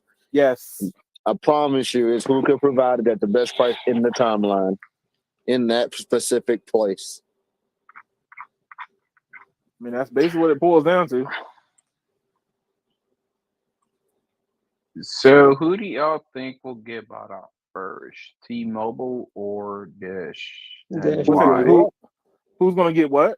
Bought out first, Dish or T-Mobile? Dish. That boy loves buyout. Yeah. I love merger. I'm pro merger. Y'all know that. So I take it that you were rooting for the Sprint T-Mobile merger, wasn't you? We all were, sir. I mean, I know I was rooting for the Comcast and Time Warner cable merger. That would have been my favorite merger of all time. Oh gosh! And you think people hate us now? Imagine how bad they freaking hate the industry if that merger went through. No, bro. I'm all for the T-Mobile and AT&T merger. Oh no, here you go. I'm Oh, sorry. I don't God. think 15 carrier aggregation is ready. Yeah, it's not. No phone is ready for that. Yeah. I'm just saying something. We're gonna go back to the Gen 1G phones where it was plugged into your car battery just so you could power it up, because that's the only way it's gonna take to be able to do 15 carrier. Yo, maybe imagine like T-Mobile ain't getting. I mean, sorry, AT&T ain't getting no more mergers. I'll go ahead and let you know. It ain't gonna happen. Oh. They're too big. I will put money on the table and say within 10 years they oh, will you buy always something. betting $100 and everything. I bet you $100 here. I bet you $100. Hey, look. Hey, here's the thing. AT&T is all merged out, dog. There's nothing for them to buy that's gonna act like. Here's the thing. Their shareholders are not gonna let them buy anything. Because Bro, look they what happened bought with Time Warner and they bought DirecTV and they bought other stuff and and they bought you something see, and look else. what happened with that. And they're The trying to thing sell is- it all off now. So Yeah. So let me ask you a question. If you were on the board, the board of trustees for AT&T, and they came to you and said, "We want to buy somebody else," you'd be like, "Nope, nope." My thing we is, put our who owns the shareholders through majority? enough Hold up. already. Who owns the majority stake of the shareholder, the stock? I mean, look Oh, at it nah, like I don't know. this. I don't know. I mean, look AT&T. at it. I mean, look at it like this. Look when CBS and Viacom merged, and then they sold each other, and then they got back together and they rebranded as Paramount. Okay, now you got Paramount Plus. Yeah, but do you know how? But the thing about it is, though, CBS sold off a whole bunch of shit before that happened. You know that, right? Yeah, They had to chop off some arms to get that merger They going. literally, they sold off their entire theme park instead of the side of the company. Sold the whole thing. They sold off a bunch of junk. CBS owned a lot of stuff, bro, that they got rid of. No, I remember they owned. I don't know if CBS Was Radio the Cedar? sold They something. owned Cedar Fair. Is that a grocery store? No, it was the amusement parks. Oh, Oh shit. I didn't even know there was a musical park named that. Yeah, That Cedar tells you Fair. how much I know. So the two biggest amusement park companies in the U.S. is Cedar Fair and Six Flags. Oh, bro, Six Flags is huge. Cedar Fair owns Carowinds, they own Cedar Six Point. Flags. They own Knott's Berry Farm. They own. They don't own Six Flags. They own like 20-something parks. Hey, do they own King's Dominion? Yes. Wow, that explains it. Okay, CBS used to own all of that. I drive past King's Dominion every time I go home. That's why whenever they got sold off, they had to get rid of all the names on the rides because CBS owned the intellectual property. But yeah, man. Hey, look, the mergers are not clean, dog. Hey, look, T-Mobile had to give away to Dish the 850. I mean, don't get me wrong, they had to buy it, but they still had to sell it off. They had to sell it to them. So any mergers that goes on now, you're going to be giving up something to get it. Especially in Put the red in the Democratic. White House, and I promise you, more mergers will happen. Well, normally mergers happen when there's a Republican in office anyway, because Exactly. normally when Democrats in office, somebody red it's at the not. White Crib and there will be a merger, and that's probably when So, hey, look, Comcast will buy something. Well, here's the thing: for the T-Mobile Sprint merger, like it was speculations at near the end of Barack's term. They had just to knew ditch Boost too. knew. That's not like they didn't have to sell Boost. Oh yeah. Yeah. So what? T-Mobile gonna sell Metro PCS? Dog it, no. Hey, get your facts Man. right. Boombastic Wireless, man. Oh, It's no. wireless required.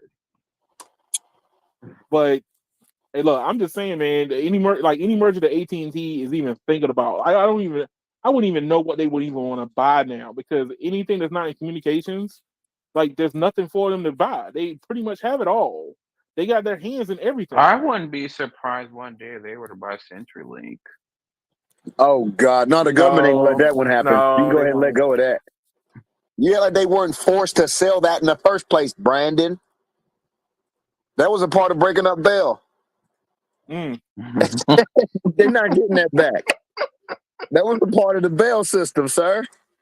And so was Alltel, the landline side of Alltel, and so was most of Verizon's today's footprint was AT&T. They ain't Yeah, getting well, none of that back. I got a ridiculous merger for Spectrums. Say Who? what? Verizon. No, that would be blocked on the spot, red or blue. Yeah, they get blocked on the spot. Just thinking about it makes the stock price go down, sir. Well, I mean, Shush. I've heard a while. There was a rumor 6 years ago, no, 5-6 years ago, that Comcast wanted to merge with Verizon. Comcast wants to buy markets from Spectrum. They don't want to buy the whole thing. They want markets. Yeah. So they know they can't get the whole thing. So they're like, well, if we can't get the whole thing, can we get pieces? Because they are, no, I'm just saying, some people told us, hey, you might be wearing a different uniform next year. This was a couple years ago. I was like, oh, shit. Here we go. Right, because, and I believe it because Time Warner Cable here in Houston, we used to have Time Warner Cable and Comcast took over it. They want them, they want the markets back. I remember that. And so they want the Carolinas market bad. I mean, they must see the money. The money must be looking good right now. It's the biggest markets. That's what it is. I wouldn't be surprised. I still think Comcast will buy out Spectrum. I mean Charter. No, they'll buy pieces. They won't get the government won't let them get the whole thing because you got to realize the government wouldn't let them get it when it was Time Warner. Now it's Bright House, Charter, and Time Warner. You think the government gonna let them buy even bigger? No, dog. No. But they don't compete. That would cause a monopoly in certain areas, and understand that no administration would do that, man. I don't care. Edmund, I don't can care you get Spectrum where you live? No. Exactly. They don't compete because they don't compete Brandon, if it's 1972 and you're going to build a cable network, are you going to go straight to where there's already a cable network? No. Exactly. Nobody would do that. That's why. But we have 4 competitors on the wireless side, or 3 now. But wireless is a whole you don't have to dig. You don't have to put up infrastructure. By your standard, Verizon should only build their network in a few states, and you got to roam everywhere else. Come on, you can't roam with your cable modem, sir. Okay, so then what is Google Fiber? It's your house. It's where you live. You don't live on the Verizon network. Nothing. They're doing nothing. Look, here's the thing. Google jumped into the game, not realizing how tough the game actually was. Everybody's speculation was, hey, how come the cable companies aren't expanding? Now the thing is yes, I do think, and then radio is probably going to disagree with me on this one, but I do think that they're not really trying to get new customers. They're just milking whatever they actually have, because when Google Fiber came into I think it was Louisiana, Mississippi or somewhere, right? And they offered gig service. All of a sudden, AT&T remembered that we have gig service too. So the competition made AT&T go up on theirs, and they were they were charging people $60, $70, $80 for 100 by 5. And then all of a sudden, Google came in with their service and went from 100 by 5 to gig. Come on. See, a true monopoly is if you both are in the same city and you only build on one side of town. If you choose to go across the country and build, that's not a monopoly. You just chose to go across the country. That's true. And just realize this too, Brandon. There's one city in North Carolina with Comcast, and it's Yanceyville. Okay? Around Yanceyville, you could probably drive for an hour and find no other networks. But is Comcast expanding in that area? No. It ain't because Spectrum's there.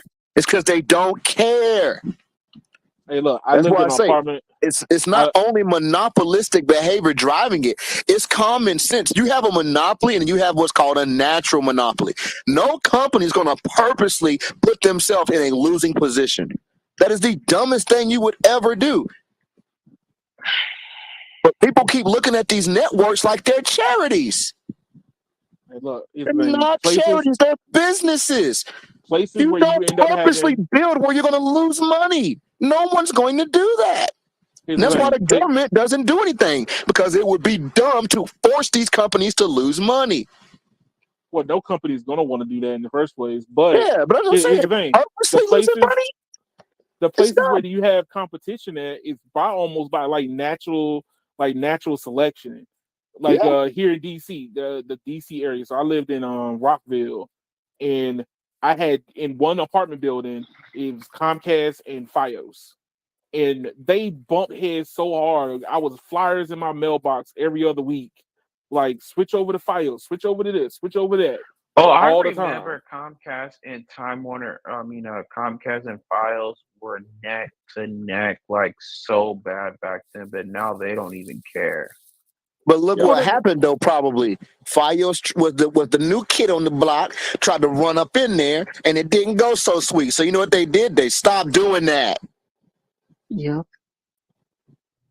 It's like, oh, we lost money. Let's do it again. Like, who's going to do that? And I think that's the same problem that ran into Google Fiber. Google Fiber. It's Is like, that- yeah, let's go lose money so we can make the world a better place. No one's going to do that. See, here's the thing. That's the reason why I think that with T-Mobile, if they ever decide to dip their toes into the whole fiber game and owning their own fiber, they're just going to start buying the local ISPs. Exactly. They're gonna grab up local guys like here in my area is. Wait, RCN. you're saying T-Mobile's gonna buy an ISP? Yeah, they're just gonna No, he start said buying if they ever. He ISPs. said his words were if they ever decided to get If they in the ever game. decided to get into the game, they're gonna They That's the start way bought they an would do ISP. it. Remember, they bought Layer 3. That's Well, not. they That's bought not. ISP. No, That's sir. not an A layer ISP, 3 is sir. not an ISP, sir. What It is was a it then? backhaul provider, sir. It's a backhaul provider. They don't do network residential services. Because They do here's the enterprise thing. and backhaul. Because here's the thing: if you talk to No Radio long enough, guess what? T-Mobile, Verizon, AT&T all do. They go to whoever provides internet in that area, and they pull internet from them. So if you wanted to ever get into the back, like owning your own fiber, you might as well become the ISP for that area. That's it, because you solve your own problem at the same time you gain making extra money. customers. Yeah, all you got to do if you're a company like T-Mobile, you find a struggling ISP somewhere where you have a lot of customers already, and you buy it. You don't build a new network from scratch and burn the money. You utilize your national branding and your cellular customer base to sell the LAN services. That's essentially what they're doing in New York. Instead of building one, they're leasing someone else's stuff and selling it. Because apparently, if that company was so great at selling, they wouldn't need T-Mobile to be leasing their stuff. There you go. But that's the quickest and that's the least amount of infrastructure play that you would ever have to do. Any other way is too dirty. I mean, Charter. Good luck, Brandon. You're gonna be dead before that happens. Your Because the government ain't gonna let it, Brandon. The government's never gonna let that happen. Look, you gotta realize the government looks at this. The reason why all this stuff even happens, Brandon, is because of what AT&T did back in the day. When they were freaking running the entire network of the United States, the government said, "Oh, hell no." Yeah, that's pretty much what happened. If you let Comcast buy out Charter completely, it's AT&T all over again. Not really. One company gets to control the narrative of the product. The narrative is more important than the individual customer. That means this: if you take the two largest internet providers, not just cable companies, internet providers in the U.S., and you make them one, you now have one company controlling the progress of the technology in that company and the pricing. That means they get to slow down and not even think about DOCSIS 5. They get to go, shoot, we own it all. We ain't got to have no public image of being better. We own it all. No, What's Randy, the you point? make it sound like they're about to burn the cable labs. Bro, if I'm just telling you, if Comcast buys Spectrum, it will be the largest internet monopoly in U.S. history. There will still be Cox. There will still be Altice. But Cox is a non-factor. They're a non-factor. They don't exist in this world. They're so little, they don't matter. Cox are for cocksuckers, man. Dude, Oh comparing God, Cox Cable, Hey, comparing Cox Cable to Charter and Comcast together is like saying Dish Network versus Verizon right now, yeah, today. yeah, That's a joke. No. yes, No. but that's what you're comparing it to. That's Cox what is you're a saying. tiny company, bro. What is Cox's total subscriber count? No Well, radio's they're a doing the private research. company, Let's so. look it up.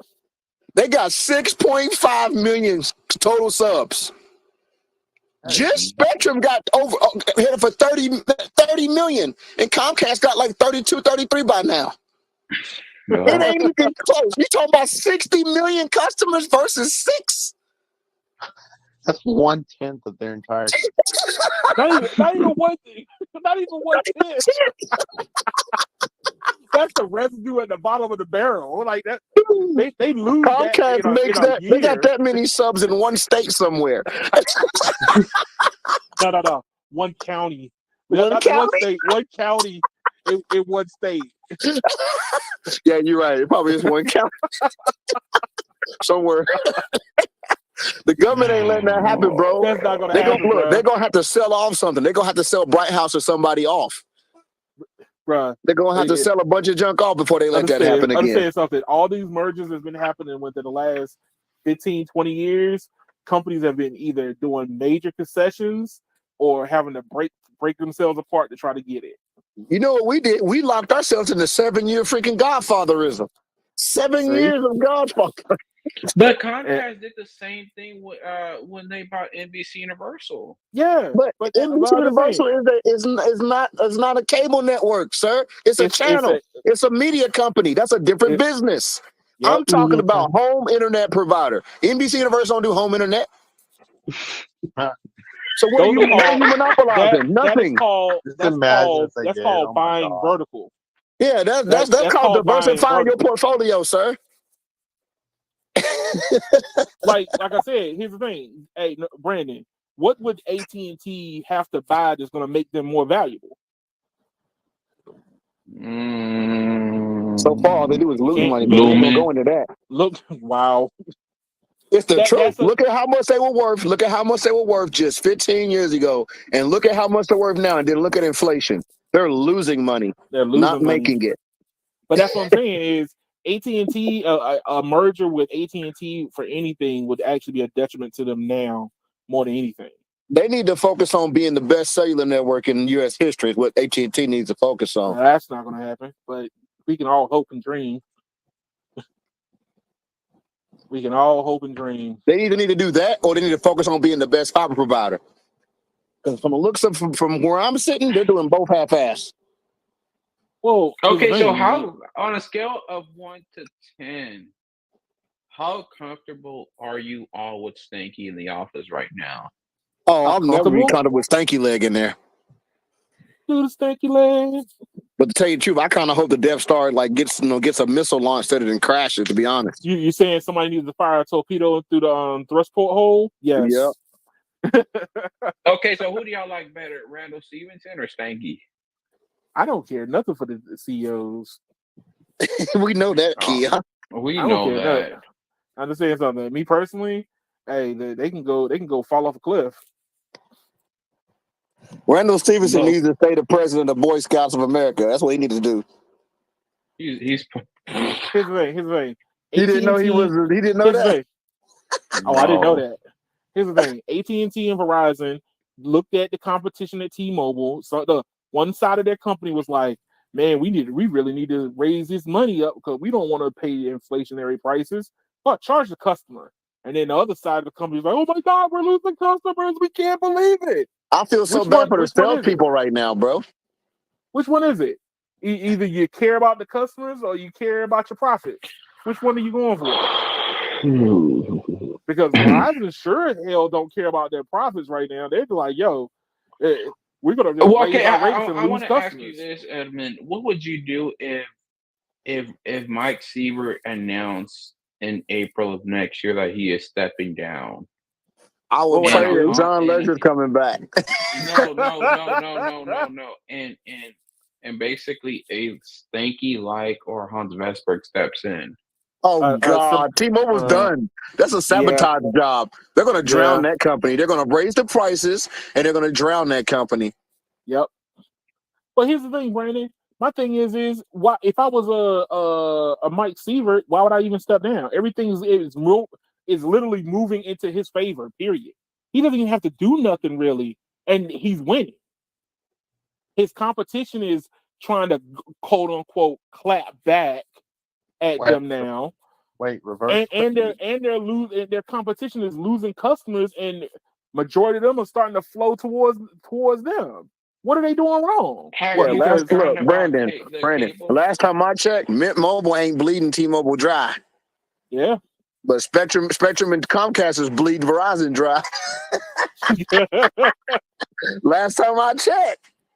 Hey, I'm just saying, man. From my point of view, Sievert's winning. He don't have to do nothing. Make T-Mobile great again, damn it. Oh, here we go. Oh gosh. I just want to know. But look, I just want to know from Brandon's point of view, like, yo, what is? Why would I leave? Like, if I was Sievert or looking at Sievert would be like, yo, I'm gonna ride this train all the way till the wheels fall off. Yeah, ride till the wheels fall off. I know you wouldn't leave. But there's no reason for them to. It's no reason for him to step down. Everything's a growth for him. But keep in mind what? Tables are going to turn in April. In April of what? Next year? Next year? Yes. No. What's going to change? What's going to change? Please don't say prices are going to go up. Please don't say that. No, it's not. No, it's not. I'm just saying something. If you think that T-Mobile is going to deep six their own strategy right now, like their whole MO is to be the value custom company. And I do want to mention, Brandon, the housing market is going to crash before then. So that inflation crap is going to disappear. Yep. Yep. And the housing market is going to crash. I'm doing my best to get ready for it too. I'm trying to get into a good position. Get ready to buy a house for the low. Buy a house because prices are going to crash, and it's going to be real funny when it happens. I would like to say that this is not financial advice from either me or No Radio or my channel. People are going to be upside down in their mortgages like nobody's business.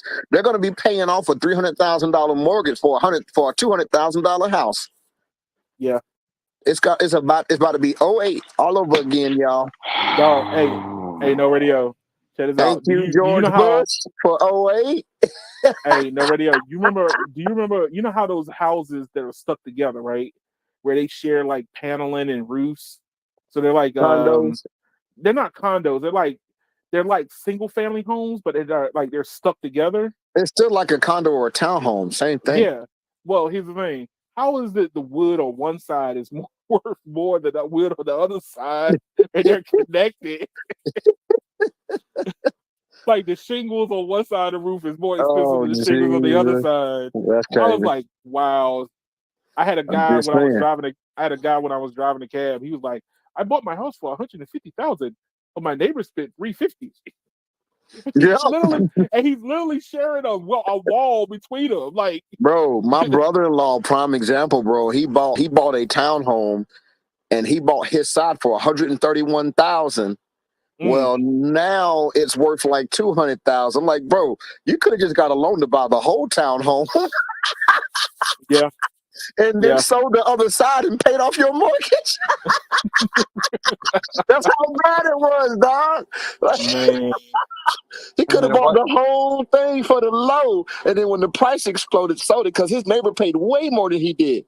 His neighbor moved in and paid way more than him. I'm like, damn. Oh, God. You would have been. He could have walked away with some cash and a paid off mortgage. Shame. But yeah, hey, look, I'm just saying, I don't see why a Mike Sievert would quit. I really don't. I don't see why. Like, no bad news. I mean, besides the fact that they keep having like problems with, security, cybersecurity. It But ain't making them outside of that, customers jump. Verizon's Yeah. so-called secure, and customers are still jumping. So Yeah, we've hey. proven that security don't keep people. That's true. All I'm saying is question- also that everybody lists as being so valuable is not the things keeping customers. Yeah. Mm. Well, I think that matters. If you're touting these are the most important things, but no one gives a shit, who doesn't matter?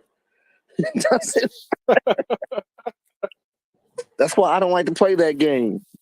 The But bottom people line do- customer isn't. but The bottom line people- customer is not watching the speed war. T-Mobile don't even need to win at speed. but here's the thing. But here's the thing. It makes for good. It makes for good videos. Hey, look, it's I'm doing hilarious video. to me. But it's more about what are you getting? Like people want to know what they're getting for their money too. Hey, yo, Keon, I'm serious. We're gonna have a segment where we go out and ask the public about the networks, and we'll see what people actually care about. You know what? We need to do that. We need to do that. What do you feel? Like, hey, how old are you? So I'm 52. Well, what do you think about the speed race for all the 5G networks? Huh? Can I make a phone call? What do you think about millimeter wave? Huh? No one cares. No one cares. I'm like, if you're like, what do you care about? Oh, I have coverage and my price is good. That's all they care about. Nothing else. Verizon can dust their tails off with their speed, and guess what? It ain't gonna move not a one customer. But that's the reason why you got band 13 only sites out there in America, like because it works. was only for coverage. Yeah, look, that's why they had the Mr. Can you hear me now? He didn't say can you see my speed now? He didn't say that. Can you see my speed now? Good. Can you see my speed now? Good. Oh my God. AT&T's real fast when you got coverage. I'm just saying. Kicking in.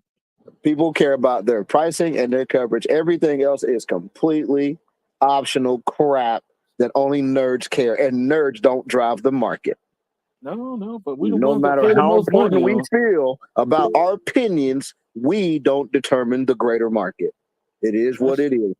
We are a minority in this cellular world. And on that note, sir, we are hit the 2-hour mark on this podcast, and I got to get my wife ready for work. So, guys, thank y'all for coming again. Stay tuned during the course of the week for some other videos on what's going on in the tech world. Yes, sir. Y'all have a good evening. Bomba clad bombastic.